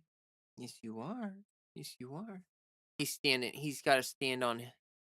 He's got to take his turn typing on the keyboard. Is what he's got to do. You got a very stinky butt, Fred. You're a very stinky boy. Yes, you are. Don't see one over there. Yeah, no, it's for Twitch. It's basically all following and that kind of stuff is all the Twitch stuff. It's nice to see people like chatting in the chat and like having a good time, and watching Ella and Winter chat. It's been really nice. Just gotta say thank you guys for thank you both of you for being so wonderful and for hanging out and being great and stuff. Oh, you know what was really interesting, and this would actually make a super good video idea. Let me write this down while I'm thinking about it. I saw a video, a YouTube short on Instagram. It was like, who's allowed to call me bro or dude? That would make a good short. I'm gonna put that under shorts. I'm gonna make a short section.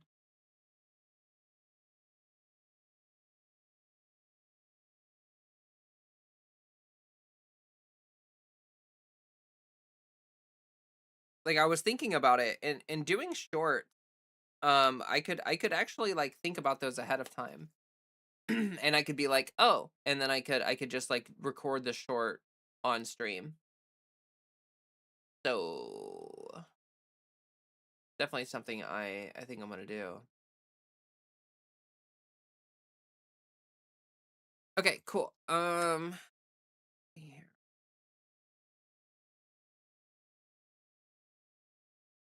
All right, I'm pretty much ready to get started. Let me just like, I just gotta shake out the nerves, I guess.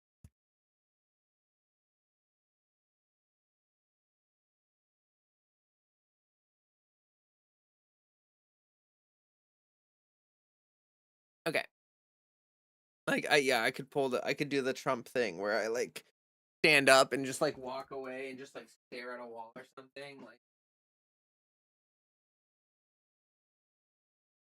it's a good idea, right? No ad here. Maybe it shows up after it's posted.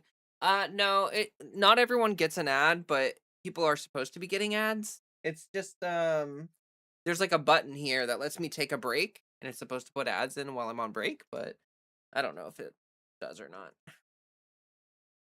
1:30, you're still wide awake. I mean, this is like morning for me still, basically. All right. Is chat doing okay? Let's see here. Okay, yeah. Chat is working on screen. And yeah.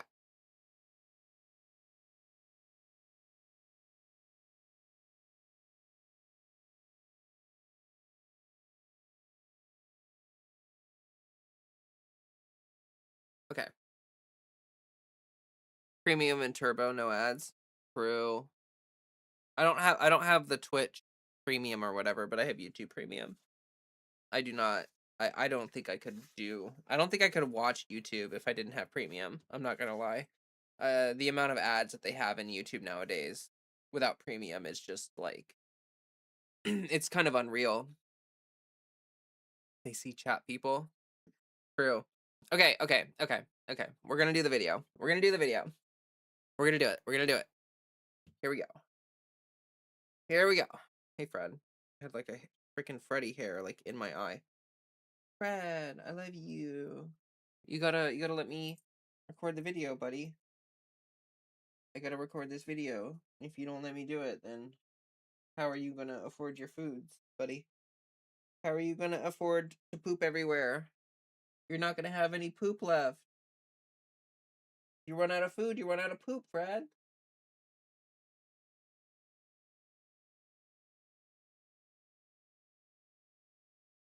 Good boy. Good boy. He's a good sweet boy. Yes, you are. Turbo's about $15 a month. It doesn't help the streamers with ad revenue. I thought there was like a Prime. Isn't it like on Twitch? Isn't there like a Prime thing where like if you have Prime, you can like whatever. You're gonna multitask a little bit here. Don't mind. Oh, you're fine. I always multitask when I'm watching streams. Like I always watch streams while I'm gaming or like cleaning or doing something. Oh, it just removes the ads. So it's like different from Prime. Like it's different from the Prime sub or whatever. It's kind of lame if it is. But anyway, we're gonna start the video. We're gonna do it. We're gonna do it. I know it. It's gonna happen right now. Right here, right now. Okay. Let me just get my phone set up so I don't have to hold it. I feel like it looks kind of unprofessional when I'm holding it. There we go.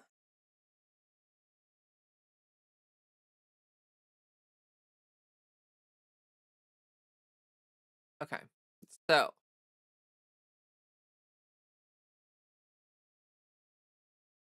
why hello there and welcome to this video. We are going to be talking about something that is very relevant right now, and that is transphobic trolls online.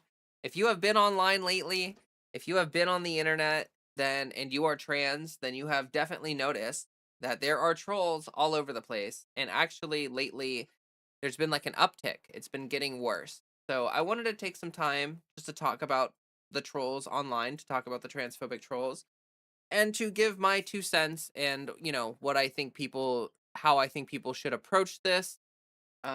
Just some general advice. So that's what we're talking about. That's what we're here to do. And with no further ado, we're going to jump in.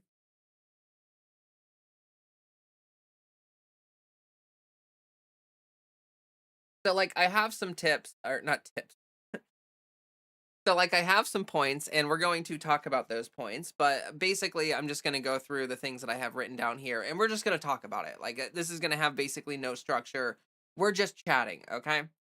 And we are going to start with the fact that most of these transphobic trolls online are bots. So, yes, there has been an uptick in this kind of activity. I've noticed it on my social media platforms. I'm sure a lot of people have noticed it as well. And honestly, it's just been something that's been increasing over time. Like, since, like, Musk bought Twitter and all that stuff has gone down, there has been a big uptick in like the transphobic troll activity online. I would say that it's gotten more and more intense over the past like 4 or 5 years, very consistently. And the reason why you've seen this really consistent uptick in this kind of hatred online is because of botting. There's a lot of money going into it. Like, there are a lot of wealthy people who are very powerful, who have a very unpopular opinion, and they're willing to pump money into it. We've seen this. Like, this is not like cope. This is not even like a conspiracy or anything. This is just reality. You can look it up. J.K. Rowling like bankrolled like some anti-trans legislation in the UK where essentially like she paid for it. Like, she is the reason why that legislation, that anti-trans legislation got passed, and to the point where she bragged about it. She said, "I love it when a plan comes together," right? That's an explicit admission that like she wanted to get this stuff passed. So like it's clear that she's willing to spend out of her fortune to get hatred legalized in the UK. And I don't see why we can't apply that logic to people in the United States and online in general. There are wealthy people who are transphobic who want there to be representation of their shitty, unpopular minority position, their bigoted position. They want it represented online. Like, they want to see it online, right? And so instead of, there being real people like talking about this stuff, there are just a metric butt ton of bots online. And they'll pop in, they will just say some stuff, and they make you think that they're like a real person who's just jumping in to troll or whatever. But they're not real. They're not real. Like, has anyone seen the new Superman movie, the one that came out recently, where like kind of like small spoiler alert, like there's like this one scene where there's like a parallel universe thing, or it's not really a parallel universe, it's like a bubble universe within whatever. The point is, there's like the scene where Superman is getting wheeled around in this one facility, uh and there are like monkeys on computers typing, and these monkeys are just typing away, they're just typing away, and then it looks at like what they're typing, and they're typing hate comments online. And like that's literally what's going on. That is like literally what is happening. So the first thing I would like to say as to like why you shouldn't care about a lot of these transphobic trolls is because of this. Like, because they're freaking bots. Like, most of them are bots. They're not even real people. Like, the amount of real people that are saying these things online is minuscule compared to what it feels like, because they overrepresent their position by having a bunch of bots all over the place. But outside of the actual bots, there are real people who are transphobic, who are online, who are bigots. I'm not trying to say that every single person who disagrees with, like, or not. I don't even want to say. Oh, gosh, I almost people that disagree with it, like being trans. Like, like if you disagree with being trans, like you're just being transphobic. Like, it's not like my life is not up for debate. Like, this is not a topic of debate whether I'm allowed to exist or not. So I just want to say that, but for the people who aren't bots, for the real people, they're just losers. Like, they're just like the most pathetic people that have ever lived, ever. And we're gonna talk about that because like it's really obvious when you start thinking about it. But let me look at chat real quick here. We got Stary, welcome to the stream. OMG, I was watching your latest video just now. The one guy was so desperate for attention trying to troll. Oh, yes. Yes, indeed. That has been happening lately. I've been getting hate rated, and there have been like trolls in chat pretty frequently. It's something that I see, and it's like pretty common nowadays, but again, a lot of them are bots, and even the ones that aren't bots are absolute losers.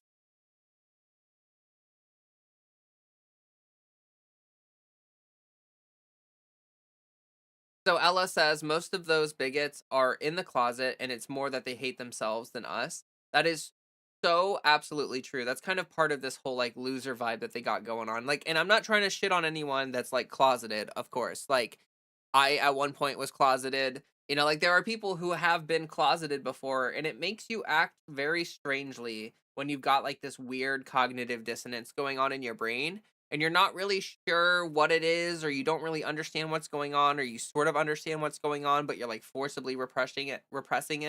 Like there are a lot of different scenarios in which different like people exist in, but like yeah, a lot of the transphobic bigots online are just people who are closeted themselves, and they haven't had the willpower, they haven't found the willpower to come out, or they grew up in like a right wing household, so they think that like, you know, conversion therapy works, and they think that they can just like hate themselves out of being trans. Like if they hate themselves enough or hate trans people enough, they'll find like the cure for transgenderism or something like that.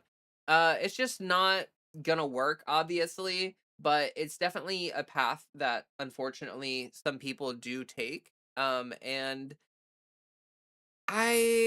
yeah, it's not great. It's not great. But these people are losers is kind of like the whole vibe of the point that we're trying to make right here. And like if you are think about it.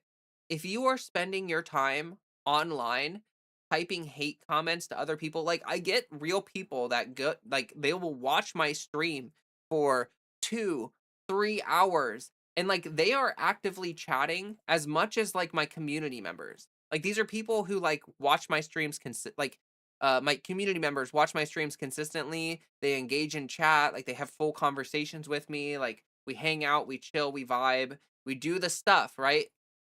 And like that's a lot of attention to give someone. Like honestly, I'm honored. I feel very grateful that people want to spend this time with me, but that people are willing to be here and hang out with me and engage with me and chat with me. Like honestly, that's great. I love that. I feel like that I'm privileged in that sense that I get to have this kind of interaction going on, right? Because like that's a lot of attention to give someone. Like I don't do that really like almost ever. Like even if I watch a live streamer, most of the time I'm watching like a VOD or like a clip of a stream, but if I ever watch a streamer, I'm almost never like fully engaged, chatting, like really like into the stream. Most of the time, I'm just like it's just second screen content. So these people are like my most dedicated community members, basically, like on the anti side, right? Like they're like anti fans, basically. They're hate watching, but the point is that they're like hyper engaged, and to be that engaged with bigotry, you have to be one of the most like pathetic people that has ever walked the earth. Like honestly, I find it shocking that there are people who like I don't have time in the day for this kind of stuff.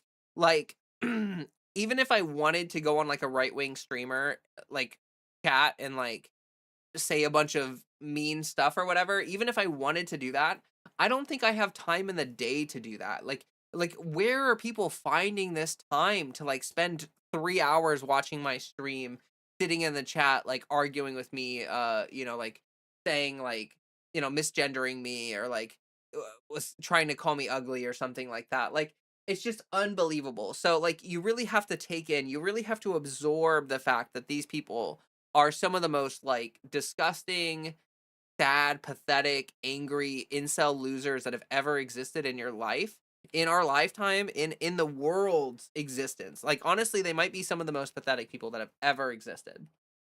Like letting yourself be consumed with hate and bigotry is such a choice.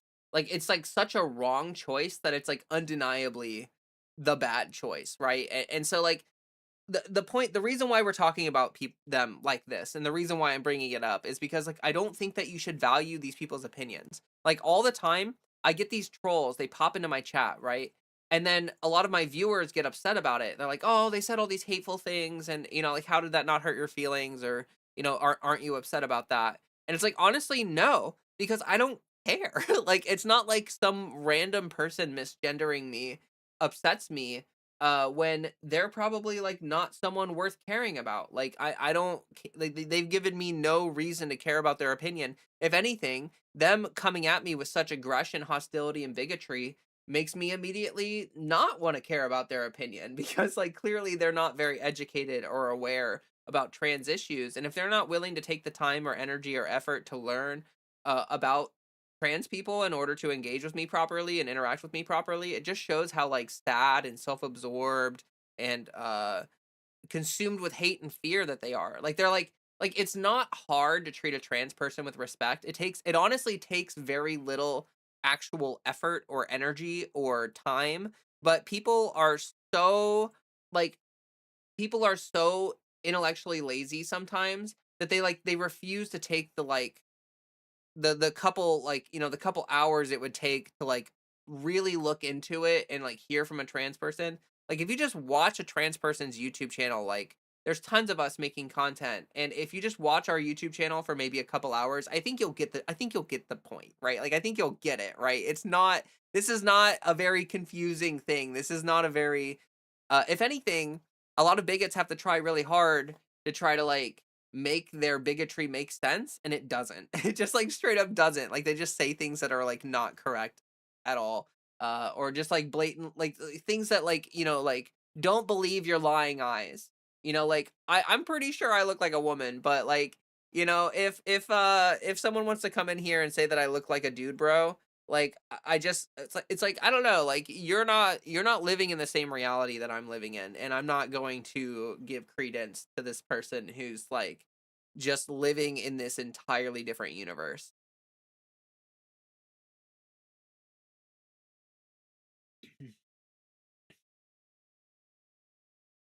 Your haters will be your waiters at the table of success. That is such a good quote, Sari. Did Eric Adams really say that? I think I need to add that to my list. So for those of you who don't know, I have a soundboard.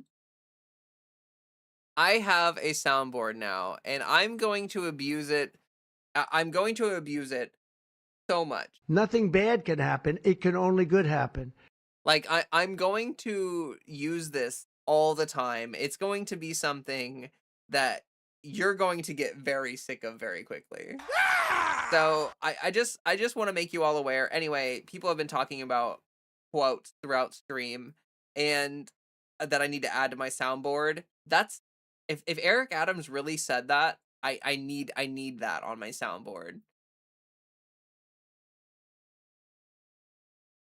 I hate Eric Adams so much. Actually, the news coming out about New York with Eric Adams is like really, really making me mad about how much he tried to screw over Mamdani with the budget, the New York budget. But that's neither here nor there, and we will talk about that probably on a Monday stream, which is my news and politics stream. If you're not aware, Mondays I do news and politics. Wednesdays we do gaming. Friday it's just sort of like chatting or whatever. But yes, let me type this out. Okay. Another thing I need for my soundboard is that one video of him like teaching people how to like search for drugs, or whatever, like in their children's room or whatever. I really need that as well on my soundboard.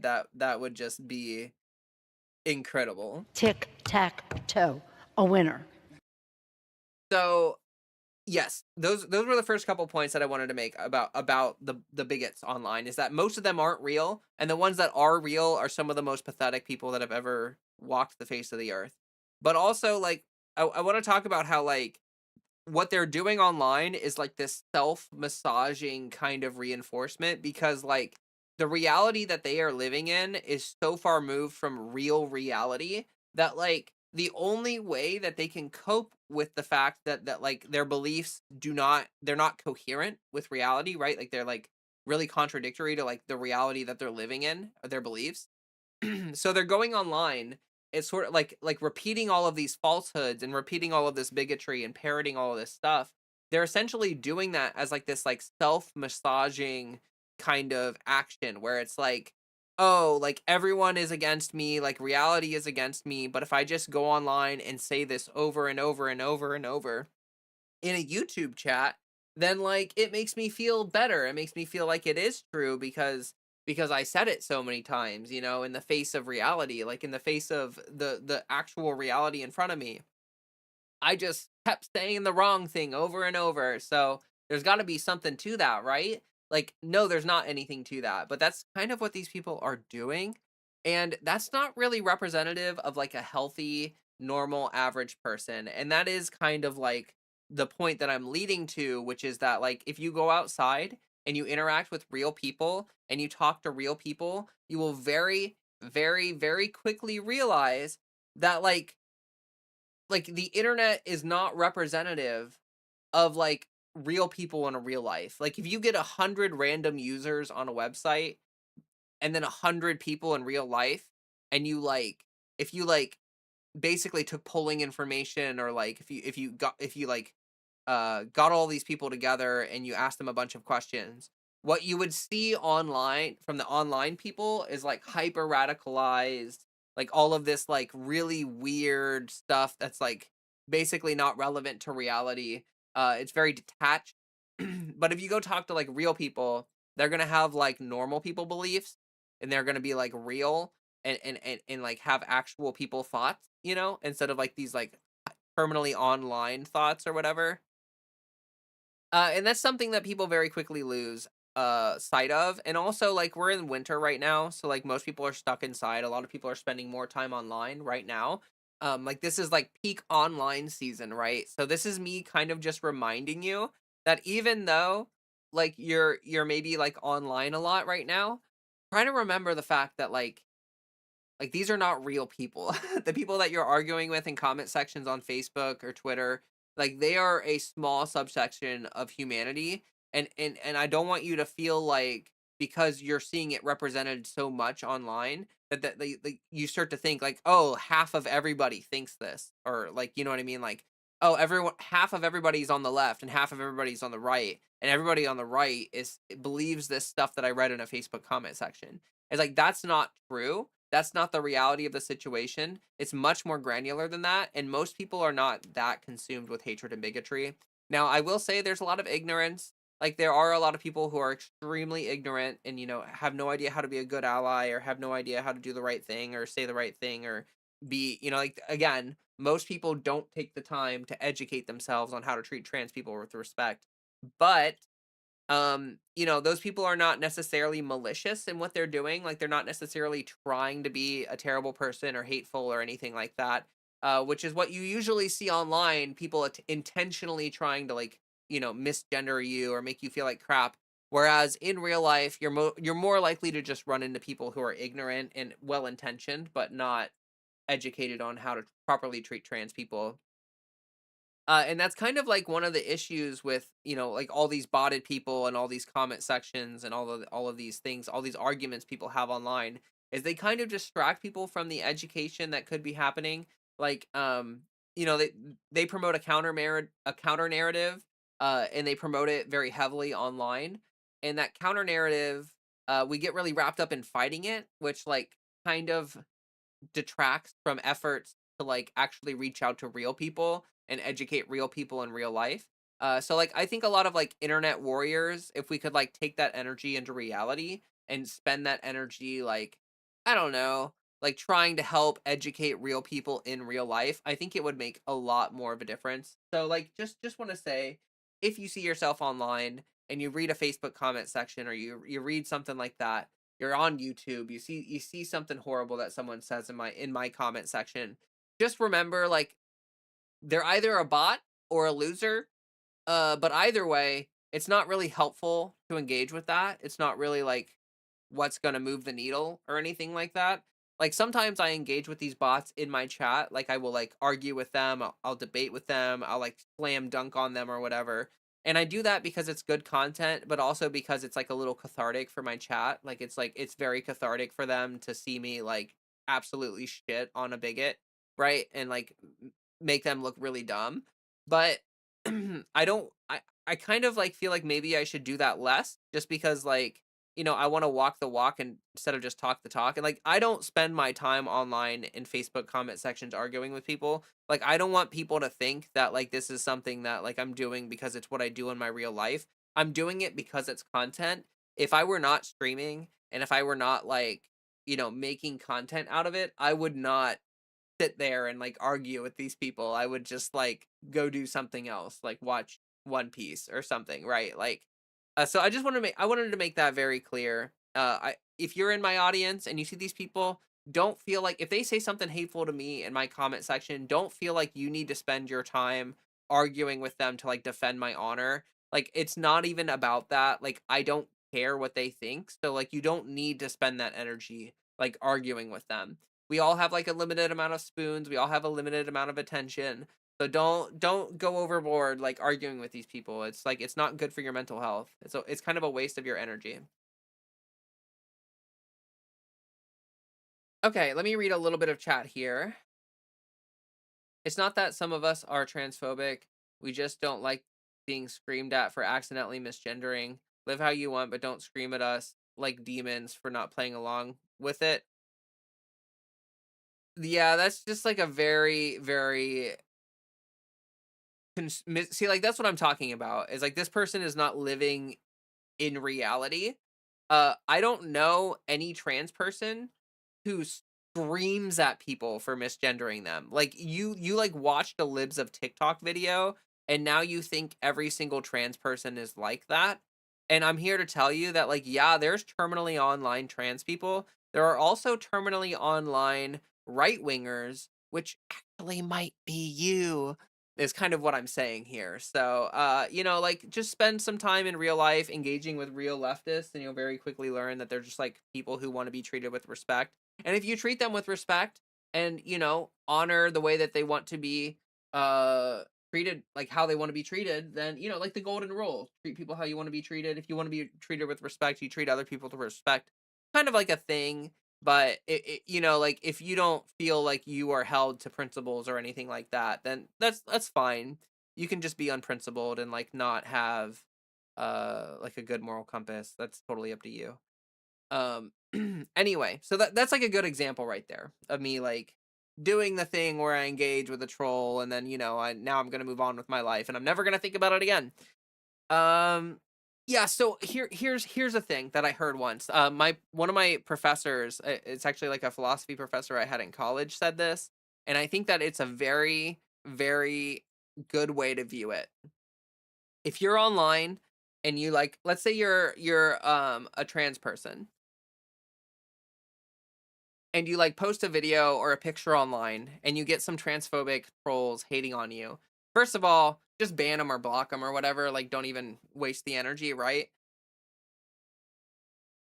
But also, like when people treat you like that, you should like when you walk down the street and your neighbor's dog barks at you, do you like get all worked up about it? Like do you stop and you're like, "Oh my gosh, my day is ruined because this dog barked at me." No, you just like move on with your life. Like you just keep walking down the street. Like you don't get super worked up over a dog barking at you. Like even though that dog is like mad at you, that dog is like yelling at you, that dog is like super pissed off, like hates you in that moment. Like it doesn't bother you. It doesn't emotionally register. It doesn't make you feel anything. So like you have to sort of apply that kind of mentality to people when they're treating you like that. Like if they're coming at you with all of this hatred and vitriol and lack of understanding, then just like think of them like a dog barking, right? Like just think about them as if they are just yapping and just like making noises with their mouth flaps, with their skin flap.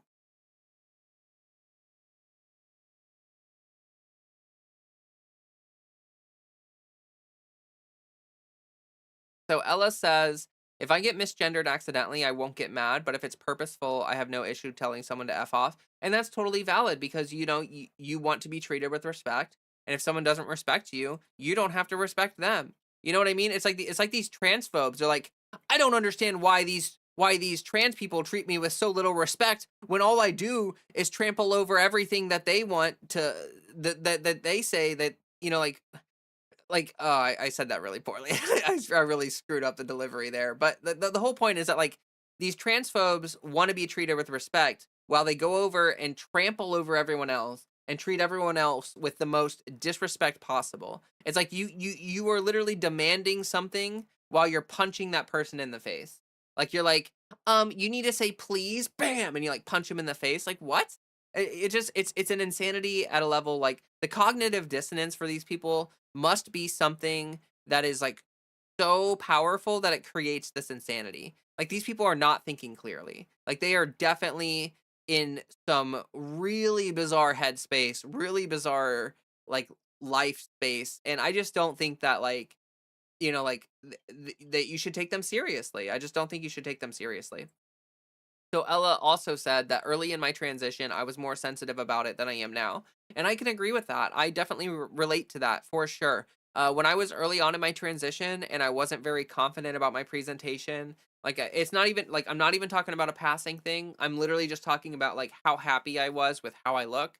Like I'm pretty happy with how I look now, like in how I present and in how I style myself, how I dress, how I speak, how I all of that stuff. Like we're talking about presentation as a whole here, right? Like it feels congruent.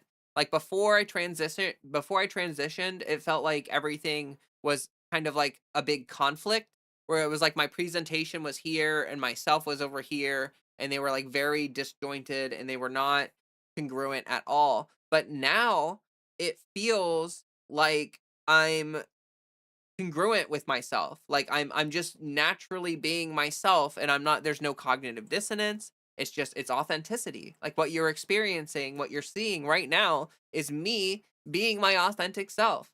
And so you gain when you enter into that space, you get a sort of confidence about yourself. Where like when you know that you're just being yourself and you're just you, like that there's nothing to worry about. Like there's no like no one has like a gotcha. No one there isn't a single thing that a transphobic troll is gonna say that's gonna like affect me because like I'm very confident with myself. Like someone could misgender me and like I understand how I look and I understand how I present and I know that I get treated how I want because I present how I want. Like that's just like you can't take that away from me. Like you can't take that away from me. Um so, and there's also like this thing which is really interesting to think about. And that is the fact that like actually with increasing frequency now, cis people get misgendered too. Like it's not just trans people who get misgendered, actually, especially because of all of this discourse that's been happening. Uh cis people get misgendered too. And when a cis person gets misgendered, they don't like sit there and like freak out and like, oh my gosh, am I clocky? Is my brow bone too big? Is whatever? Is my voice too dark or deep or whatever? But like, you just they just like go like, oh, that's weird. That person totally misread me. And that's how you should feel when someone misgenders you as a trans person. Like, oh, that's weird. That person totally misread me. Like people, yeah. It's just we could go on and on and on about this, but I just wanted to say stick with this like particular topic about transphobic trolls because it's relevant. There's a lot of it happening online right now.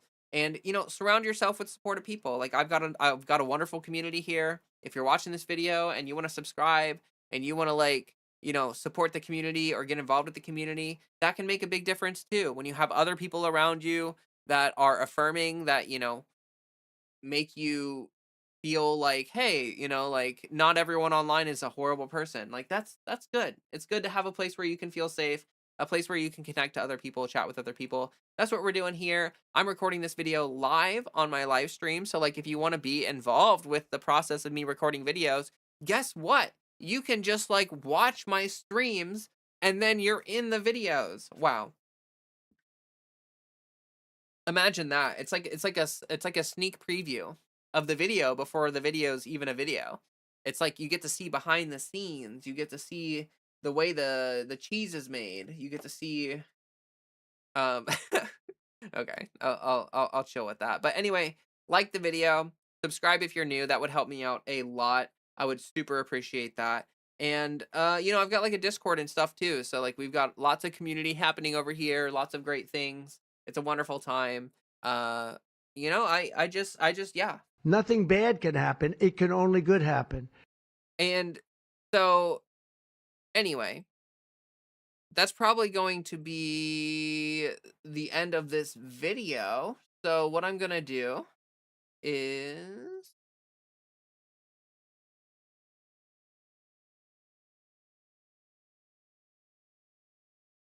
So as we start to wrap up this video, I just wanted to say thank you to everyone who has been supporting me lately. I have just like started going full time recently with YouTube and everything. I honestly it was really scared about that, but since coming back to YouTube and starting on Twitch and everything, everyone's been really supportive. Things have been happening, and I feel like this is possible. But it's only possible because of the people who support me and help make this work.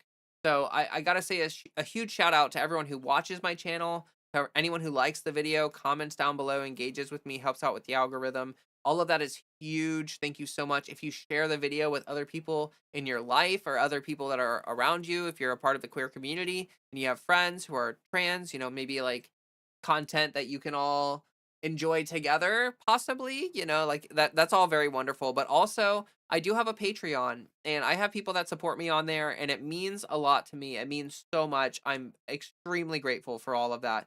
So I do want to say thank you to all my Patreon subscribers. They are popping up on the screen right now. These are my normal tier members, but like no shade there, honestly, like super thankful, super duper duper thankful for them and everything that they do. I could not be here without them. Honestly, like Patreon is the only thing that's bringing in really consistent money right now. So if you want to support me, Patreon is the way to do that. I'm gonna like probably do some other stuff as well, like open up channel memberships on YouTube and stuff. But YouTube takes a bigger cut, so I kind of hate to do that. Like I really want to try to make sure that people are not like giving Google just a bunch of money when they're trying to help me pay my bills. Instead, I'd like the money that people intend to go to me so that I can pay my bills. Anyway, I want to shout out my super supporters. These are my top tier Patreon supporters. They do the most for my channel. I literally could not be doing this without them. Uh, Huge shout out to all these people. Honestly, every time I open up my Patreon and I see the people supporting me, it makes my heart melt. It makes me so happy. I'm so thankful. I'm so grateful. Thank you all so very much. I hope we can keep this ball rolling, but let me shout out the super supporters. We got Sleepy Kayla, Art, Katie Starr, William the Concurrer, Jean Farr. I honestly, I'm so sorry I can't say your last name correctly. Fowler. I don't know why I can't say that. I just literally can't. I don't understand why. I'm so sorry. Mark LeBlanc. I'm just gonna start over. All right, so we're gonna shout out the super supporters. We got Sleepy Kayla, Art, Katie Starr, William the Concurrer, Jean Barre. I don't know how to say your last name. I'm so sorry. Mark Yulblanc, Mark Yulblansky, Gwen Vaughn, Kendra Brooks, Andrea Uhara, Kira, Sophie's Left Florida, Ultraviolet Vadu, Chastity, Kate, Fiona Dobson, Cal Fiore, Trisha Pizzafred, Katie Bug, Sarah J. Buck, Nikki Notzel, Sam Howard. Wow, I cannot speak today. I don't know what's going on. I just struggled so hard to read all of that. But you know what? I'm doing my best and I appreciate all of you. So, yeah, the stream is gonna keep going, but we're gonna wrap up the video. So just everyone in stream, don't panic. Don't freak out. We're still gonna keep going. But for everyone else here on YouTube who's just watching the video, thanks. I appreciate you. But I will catch you later. I'll catch you on the flip side or whatever. I don't know. Anyway, drink some water. Stay hydrated. That's really important. Thank you. Bye. Cool. So yes, that was the video. That was the video. Boom. Cut the video. 2:27. Let me write that down.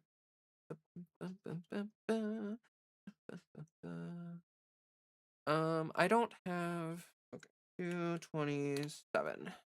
Cool. And then I'm gonna go on another break and hope that it puts ads in real quick. Okay, be right back.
Okay, I'm back.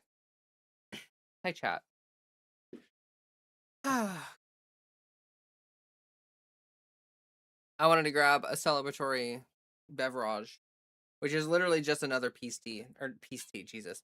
Liquid death is what I meant to say. I just keep thinking about peace tea because it kind of tastes like peace tea, but like way less sweet, which is awesome because I like peace tea, but also, but also, um,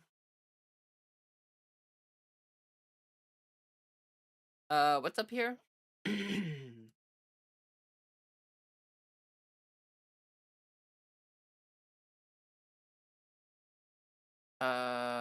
Flocky official on Twitch. Welcome. Welcome, welcome. Also, curious, Nekomimi, thank you so much for the follow on Twitch. I'm so sorry I didn't see that earlier. But I really do appreciate that. It means a lot.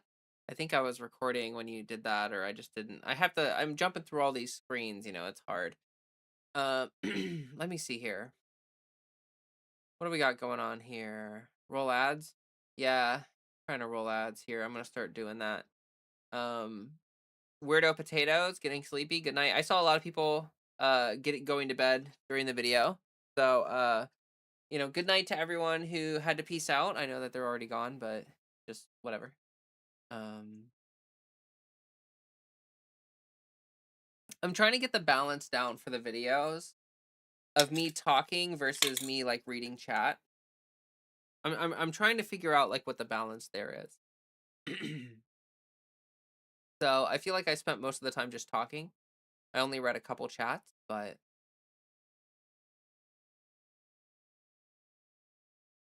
oh, health.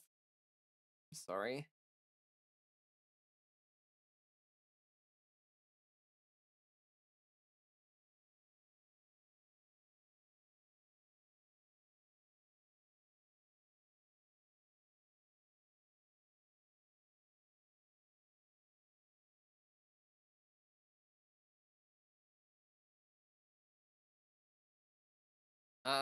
Aloha said, "Hi Leah, just passing through because so sleepy.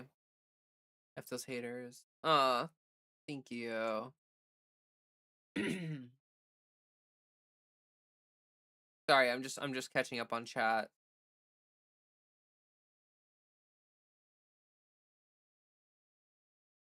Someone asked, Leah, will the Democratic Party allow for the far leftists take over the party so that there is a blue tsunami? I hope so. I really hope that they let the far left. I mean, it's not like honestly, the far left isn't even far left anymore. It's just that the Democrats are basically Republicans, like they're basically conservatives. If you could do videos too, that would be perfect. Get the clip of Trump giving the middle finger. I can only really do soundboard stuff. Don't give the energy vampires your energy. Yes.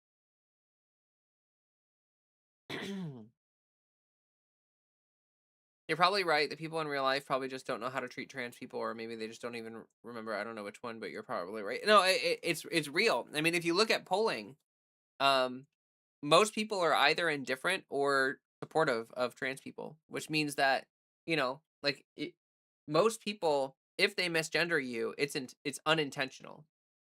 Like I would say like 85% of the time, if someone misgenders you, it's unintentional. And like it's really only a small portion of the time where it's like someone intending to be mean about it or whatever. But it's true. And like I've interacted with a lot of people in real life. Like I'm not terminally online. Like I'm a little bit terminally online, but I also do interact with a lot of real life people. So I try to keep that mentality with me. Like I want people to understand that like I engage with real people, and real people are they're not transphobic. They want to be supportive. Most people want to be supportive.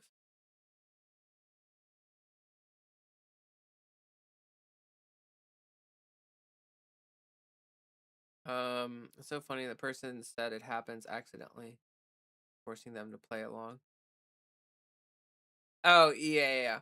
It's so funny how that person said it happened. They misgender people accidentally, but then says we are forcing them to play along. That is so true. That is such a Yeah. Uh,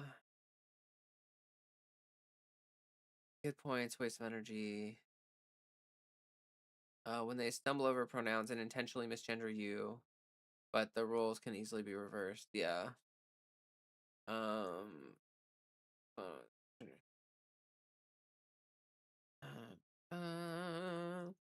Uh, I definitely feel that as someone who's not yet transitioned yet, it feels like there's a lot of disparate puzzle pieces that have yet to be put together. Here's hoping they all get put together soon. Aw, yeah, I'm wishing you the best with your transition and everything, Winter. I really am. And though, but then you know.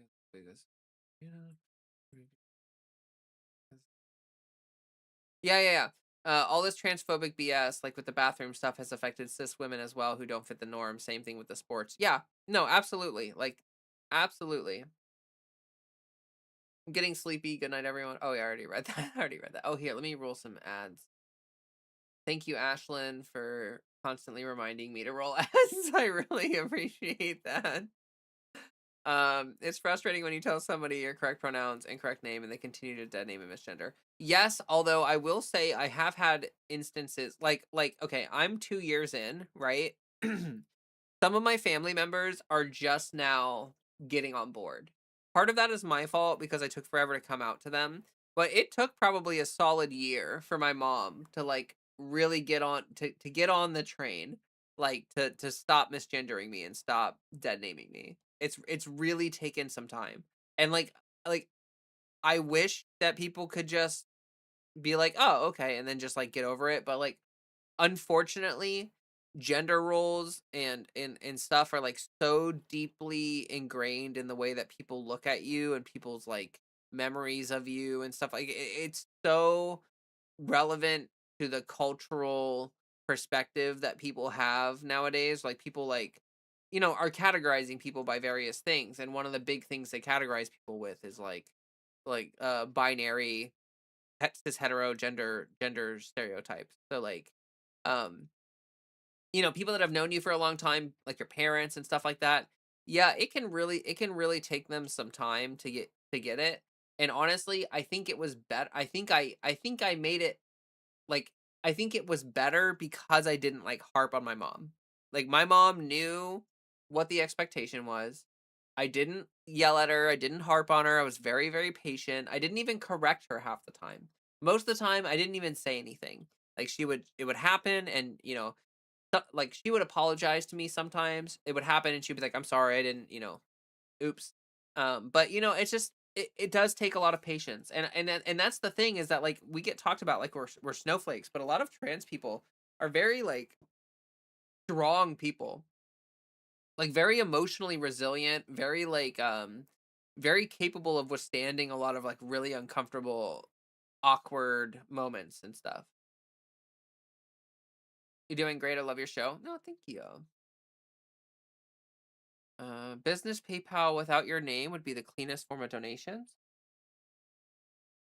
Yeah, that's true. I feel like it might be hard to convince people to do that.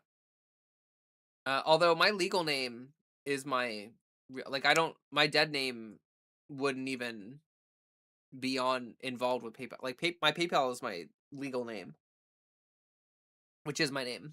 Dadzilla went to bed. Good night, Dadzilla. I appreciate you being able to live in being able to be in the live always helps, but also having to be able to see you on live stream helps too. Camera is reversed. Yes. Yeah, the camera is reversed. This is what you would see if you were sitting across from me staring at me. Like if you were looking at me, like if you were that's how I try to have it. Right? Am I right or is that wrong? My brain isn't working. No, it's lit. I don't know. I don't know. It's just I've had it like this for so long that if I flip it back, it's gonna be so concerning to everybody. Deer went to bed. I like that there are so many people in this community that are on stream. Yeah, we do. I mean, there are actually a lot of people who just hang out in the Discord or comments or whatever. But Siri went to bed. Good night, Siri.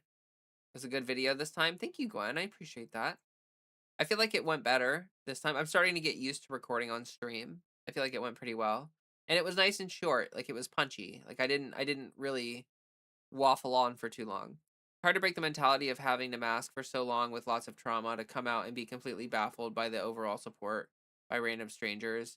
Yeah. Yeah. That is really true. That is very true. It gets really hard for people that you knew you as X for 40, 50 years and the switch. Yes. Yeah, it's hard. It's hard for people. And like that's why I encourage patience, and also like that's why like most trans people are extremely patient. Like, I've noticed. Like, most trans people are not like, it hurts emotionally when someone misgenders you or whatever, but like they're not going to crash out to you personally necessarily. They might just like kind of like have a moment to themselves where it upsets them and they process it. But words are reversed, but most don't notice. Wait, the words are reversed? Oh, you mean on my like my books and stuff? Is that true? Yeah, I guess it is flipped, isn't it? I guess it is flipped. Right? Yeah. I don't know. I'm confused. Can words, logos. Oh, okay. Oh, okay.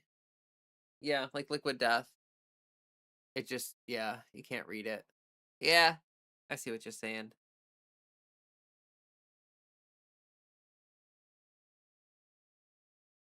Flipped is better because you understand left and right like a mirror, unless chatter says on your left. Yeah, because like my left is the left of the screen. Yeah. Okay, I see. I see. Thank you. Thank you. Thank you. That makes that easier to explain. It's an irrelevant issue. Yeah, I don't know why I'm talking about it. It was super nice, and me and my grandma were closer than we ever have been. It just sucks. Oh, I'm so sorry, Ella. I'm so sorry. I'm glad that you were able to have that relationship with her, though. I'm glad you were able to have that. Like I think about this. This is really really morbid, so I apologize. But like I think about it, like my father has passed. Like neither of my grandmothers are alive. Like literally, I have one grandparent who gets to meet me as my authentic self. Like my mother and one grandparent. There's a lot of my family, like the generational gaps in my family are really big. So like my mom is like 65, I think. She's in her 60s. She's in her mid to late 60s. And so, with the generational gap being so big, um yeah, it's just unfortunate. I'm a late bloomer, so a lot of people never got to meet me as my authentic self before they passed away. And it feels bad. It is a bad feeling. I'm grateful that, like my grandfather and my mom are able to to see that and experience that. But I mean, it's like I could say the same thing about the fact like cis people could say the same thing about the fact that I was really immature when I was a child. I was kind of a brat, and I wish that like one of my grandmothers passed away when I was really young, like very young, and I wish she could have seen me grow up. Like the version of me that she saw was like really ungrateful and very bratty, and it makes me sad because she was incredible and she was a lovely human being, and I really wish I could have been mature enough to like engage with her on that and like let her know how much I cherish her and value her, even though um yeah, I don't want to talk about it too much. I'm going to get like really emotional if I talk about this too much, but yeah, it's something that I think about a lot. It's a really it's a thing that you have to confront when you transition, is that like yeah. Anyway, like all I'm saying is that if there is an afterlife, most of my family is gonna be really confused when I get there. But I'm very agnostic about that. I'm not really trying to say one way or the other. I barely got a chance, and to be honest, I wish many of my grandparents didn't. When you love someone, it makes it really hard if they're shitty about it.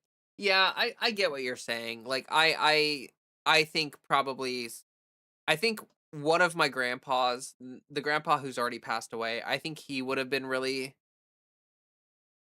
he would have had a really hard time with it. I don't know if he would have I don't know if he would have accepted me with it or not. Like I just have no idea. But overall, my family's been like half of my family is really conservative Christian, and I was very worried about that side of my family, but they've been very good about it. Actually, everyone's been really good about it in my life. I've only had one person in my life who's been really bad about it. Like I had one person who was like one of my closest friends for years and years, like probably like my closest friend for like 4 or 5 years from like 2015 to like 2019, and then like we were very close until I started transitioning. And then once I started transitioning, she did not take it very well, and she yeah, we have not talked since I came out to her. Which is pretty unfortunate, honestly. But the way I try to think about it is that like if she is not willing to accept me as my authentic self, then it's not going to be a relationship worth having. So like it's not really something to mourn. Um but I did mourn it. I did have to mourn that friendship. And maybe a new friendship will happen in the future. I'm not against it. Like I would honestly, I mean, I'd be for it if anything, but uh yeah. I'm in love with the soundboard, by the way. It's by the way, are the soundboard things like are they good? Like is the audio level for all that okay? I don't want them to be super loud. You broke her crush on you being your authentic self. We weren't like no, we weren't like romantically involved. We were very much just friends. But she's like a Christian, and the way that she described it, she basically said that she felt like her best friend died, and she felt like I was like kind of a stranger to her. Which I think is a very melodramatic thing to say because like I am very much just the same person that I was, except like less masking and like more just myself. Like honestly, like I'm pretty much the same person. It's just that like I present very slightly differently. I speak very slightly differently. Like my like I don't know.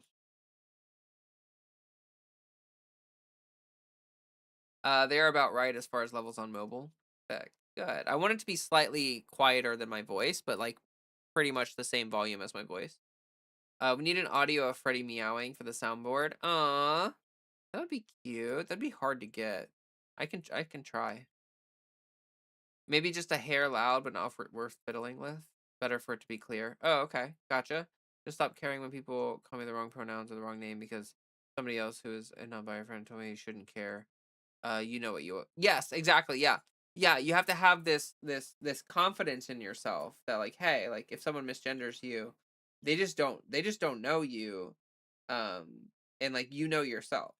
And like, you know what I mean? Like they can't tell you shit about yourself because you are yourself. Like, yeah. Mhm. So so yeah, They don't know what the fuck they're doing. Do you understand that? exactly. That's how you should feel about when someone dead names you. You should just They feel like don't know what the fuck they're doing. Do you understand that? yeah. And I understand it can be exhausting, yes. I think that's why it's important to surround yourself with people that like care and people that will treat you with respect because it's only gonna like make it easier. You know, you have a place to retreat to that gives you comfort and solace and escape from the bullshit.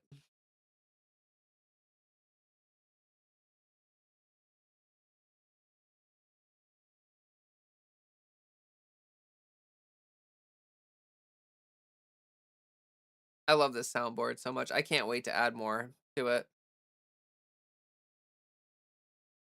The fun of being told about your life from someone who has never stepped in your shoes for 1 hour. Exactly, exactly.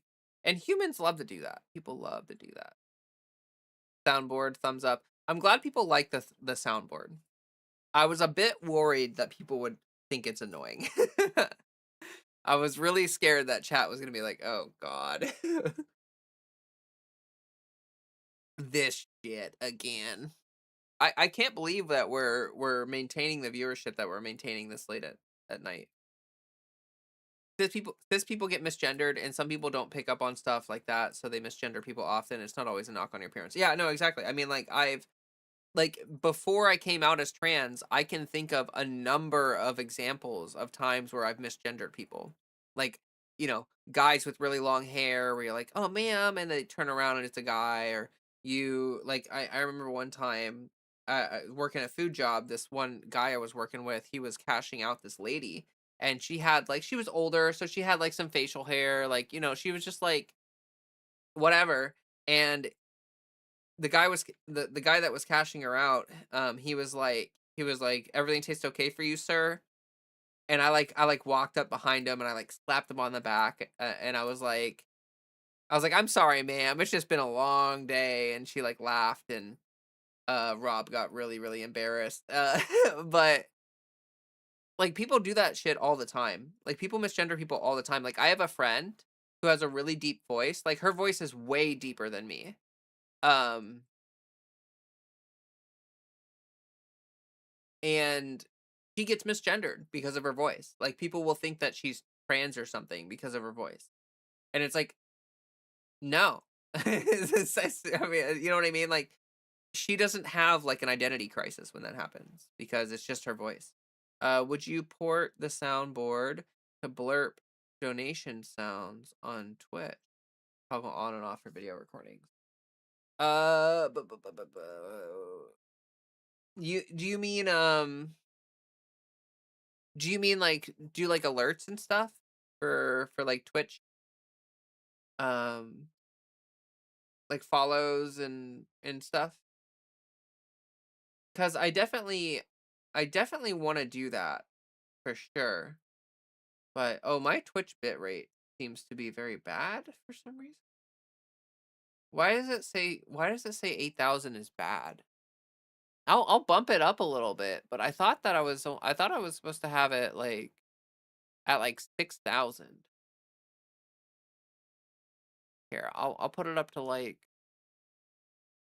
let's not go too much. Let's just do 9, almost 10,000 bitrate. Let's see if that makes it a little better. I am hitting the ad button, so I appreciate those of you who are sticking around watching the ads. Please hit the like button. That would be great. The soundboards are fun. My favorite is my follow sound from when I commissioned my deep voice VA friend to say, "Ooh, ooh, what's this?" Like a movie trailer announcement. Oh, that's nice. That's awesome. To be frank, I've been misgendered or gotten looks even despite not having transitioned yet. Even though for me it's actually affirming they don't know it. Yeah, yeah, I see what you're saying. One of the girls that I had a crush on, actually, my spouse told her that I had my name changed. I told her that. That's so nice. Oh, I'm sorry. Channel points and bit donation for sound alerts. Oh, okay. Yeah, yeah, yeah. Yeah, I'll get that all set up on Twitch, actually. Like, Twitch has grown a lot faster than I thought it was going to. So I definitely should get more going on here so that, you know what I mean? Um, yeah, so that it's more fun, more engaging.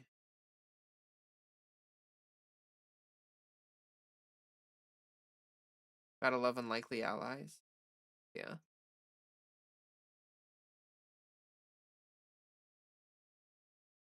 Doc Brown saying Great Scott. Yeah, I got Doc Brown written down. I'm gonna go look for Doc Brown stuff for sure. For sure.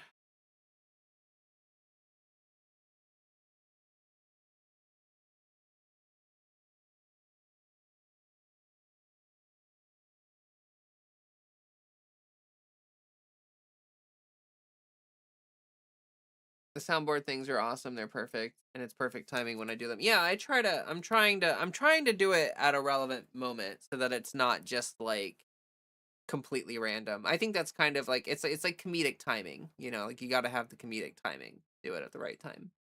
So, I'm trying to do that. I'm glad it's working out. I'm glad people feel like it's working out. Yeah, for sure. I'm gonna have to go through and I got the soundboard working. Between now and Monday, I have to edit the "You Are the Wink Asleep Goodbye." Ooh, that's a good one. That would be relevant when talking about Schumers or Jeffries. But uh I'll add more soundboard sounds, but I will also work on getting the Twitch channel more fleshed out. And I will consider opening up channel memberships before the next stream as well. Those are the 3 things I think I'm gonna try to work on this weekend. My 3 goals. I'm just trying to set small goals for myself when I'm not streaming, and then I'm just trying to meet those. So like getting the soundboard working was one of them. And actually, I don't know why, but having the 3rd shift schedule is making it easier for me to work for some reason. I don't understand why. Don't ask me why, but like I'll wake up at like 9, 10, 11 p.m., sometimes earlier, sometimes a little later, whatever. I wake up in the evening, I'm up all night, and I'm just like doing stuff, right? Like I'm playing games, I'm hanging out, I'm spinning, I'm eating, I'm just chilling and enjoying things. And then when the sun comes up, I like I just start working. Like I'll like work on the channel or I'll work on like whatever, run errands, do that kind of stuff, and then I go to bed, and then I wake up and I do it all over again. I don't know why, but the 3rd shift schedule has been way better than me, way better for me.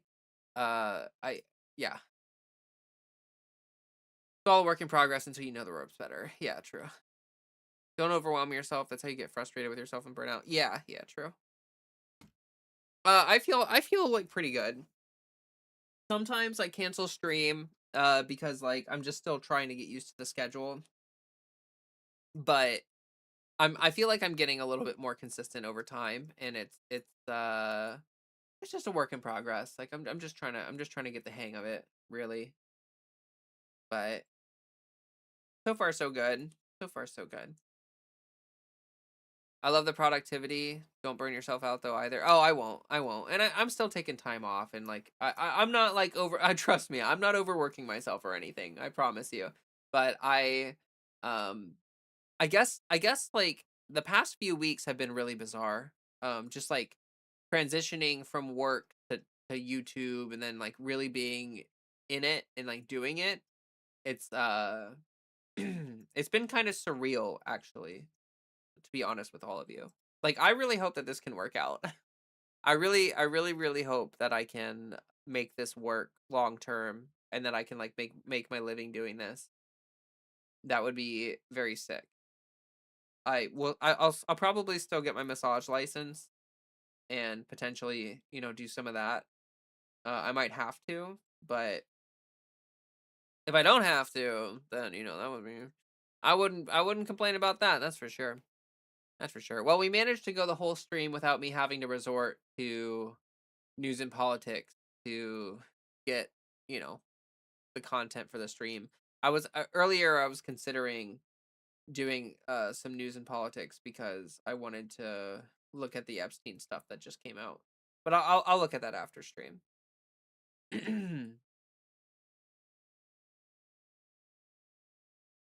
Being a vampire takes a certain disposition. Not everybody thrives on that schedule, but you never know if you don't try it.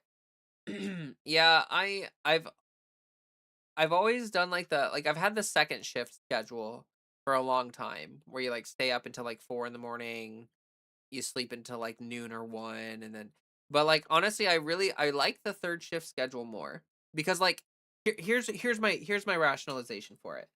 On the 2nd shift schedule, here's what happens. I wake up, it's like 1, 2, 3 p.m., right? You wake up, it's like, oh gosh, it's already the mid-afternoon.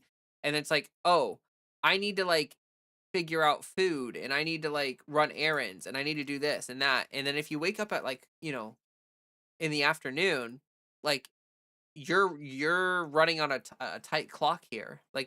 Stuff starts closing around 6 p.m. for certain businesses. So if you wake up at 2 p.m., like you got to get ready, you got to run out, you got to do these errands. So like every time I'm on the second shift schedule, like I wake up and it's like, oh shit, like I got to get a bunch of stuff done before everything closes or before everybody goes to bed or whatever. And you rush around and you do all that stuff, and then you get done, and then it's the evening, and then you just like hang out or whatever, and then you go to bed. I kind of don't like that.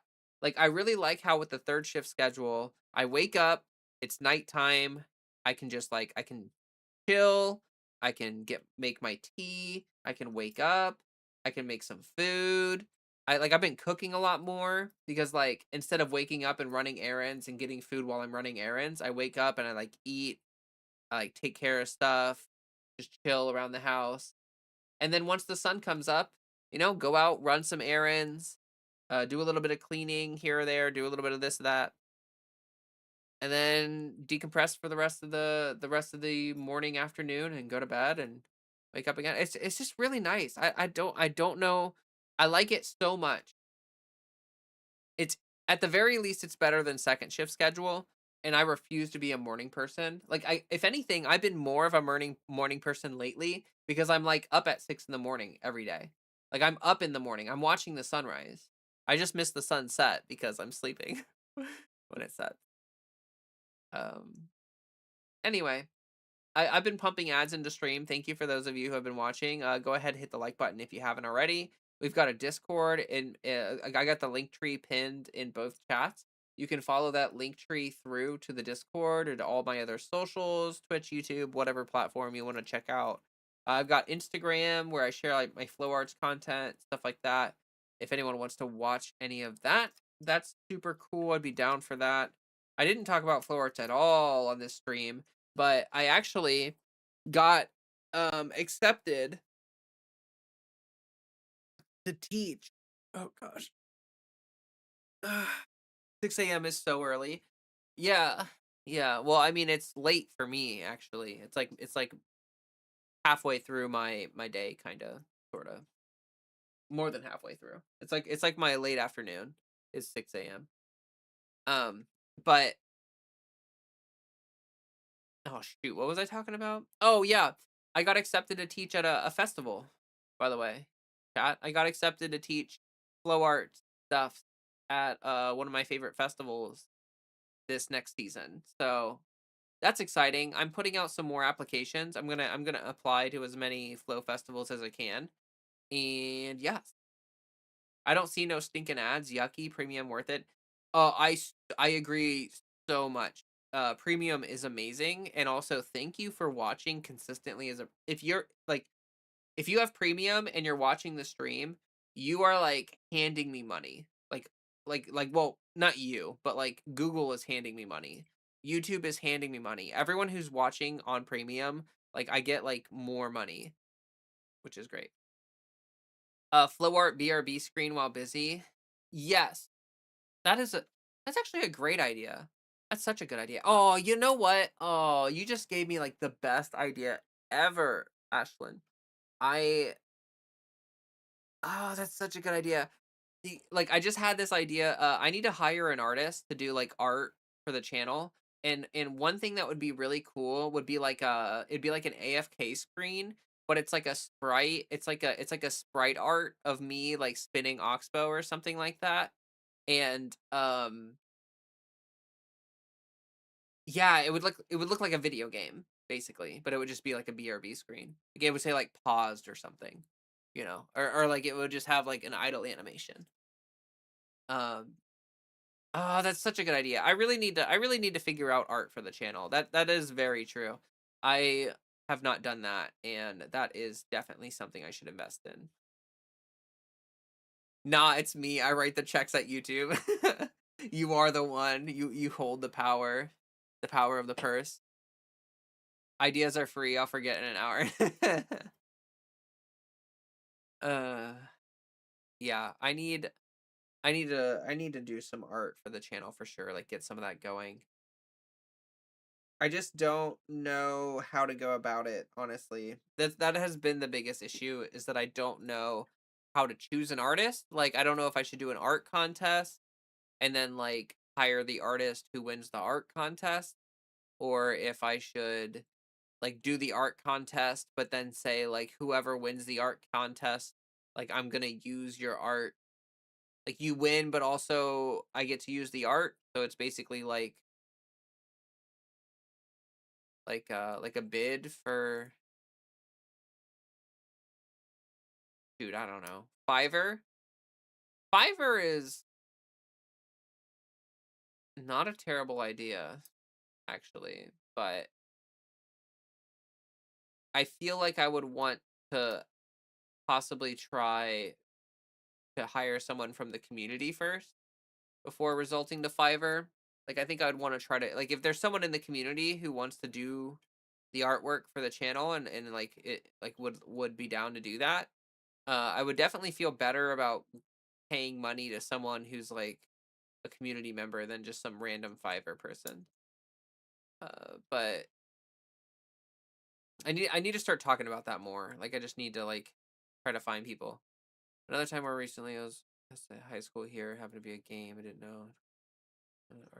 Oh, uh, wasn't me from Shaggy as a soundboard would be good too. Yeah, there a lot of Scooby Doo stuff is actually very good. I have Scooby Doo stuff written down here, so I'll grab some of those for sure. Courage the Cowardly Dog would be a good one. The things I do for love.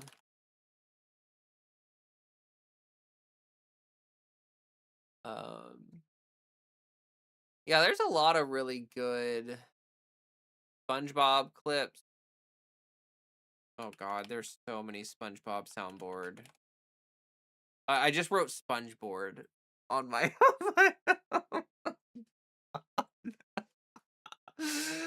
Oh wow, my brain is not working very well today. I'll tell you what. That's pretty funny. I'd make the contest and the job separate. These are great artists that are very hard to uh there are great artists that are very hard to work with. Sometimes they're like still in school, not great at hitting deadlines. Yeah. Yeah, you're right. You're right. You're right.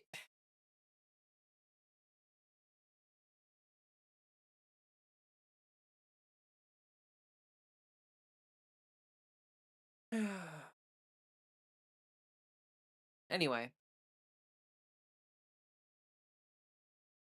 I I'll definitely start putting out feelers. I know that Andrew, I think he's gone now, but I'm pretty sure that he mentioned that he would be interested in potentially doing some art for the channel. So maybe him or someone else. I don't know. Try to figure it out.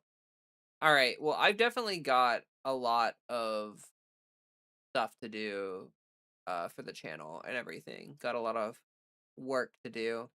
We're gonna start wrapping up here. It is almost 3 in the morning. I'm gonna go chill out, enjoy the rest of my night, and then the rest of my day, and then you all know how it is. You all know how it is. Anyway, I had a great stream tonight. Honestly, amazing stream. 10 out of 10. Would stream again. For those of you who don't know, my streaming schedule is Monday, Wednesday, Friday. Monday is news and politics. Wednesday is gaming. Friday is the just chatting everything stream.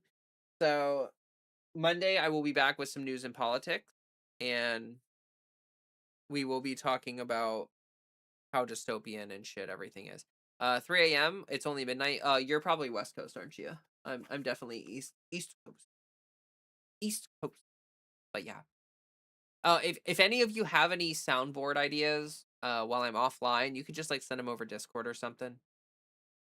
So this is my first time reaching to the end of a Leah stream. I'm pretty sure. Aw, congrats, winner! I'm so thankful that you're here and engaging and enjoying the stream.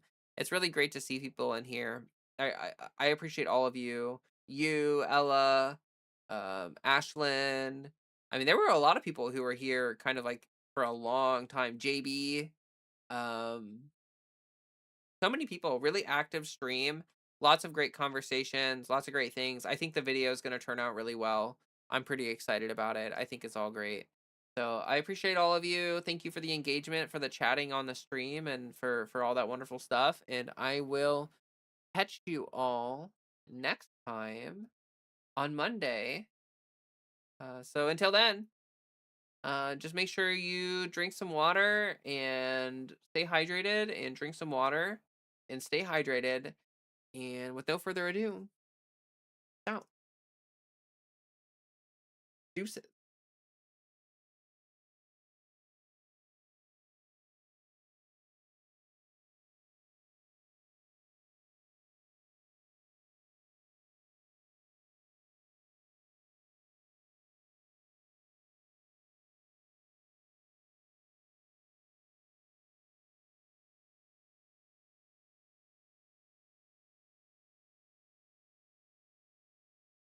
Can you muster a war cry? It's my resistance to them. It's a God's transmission. It's a human under attack. Ah!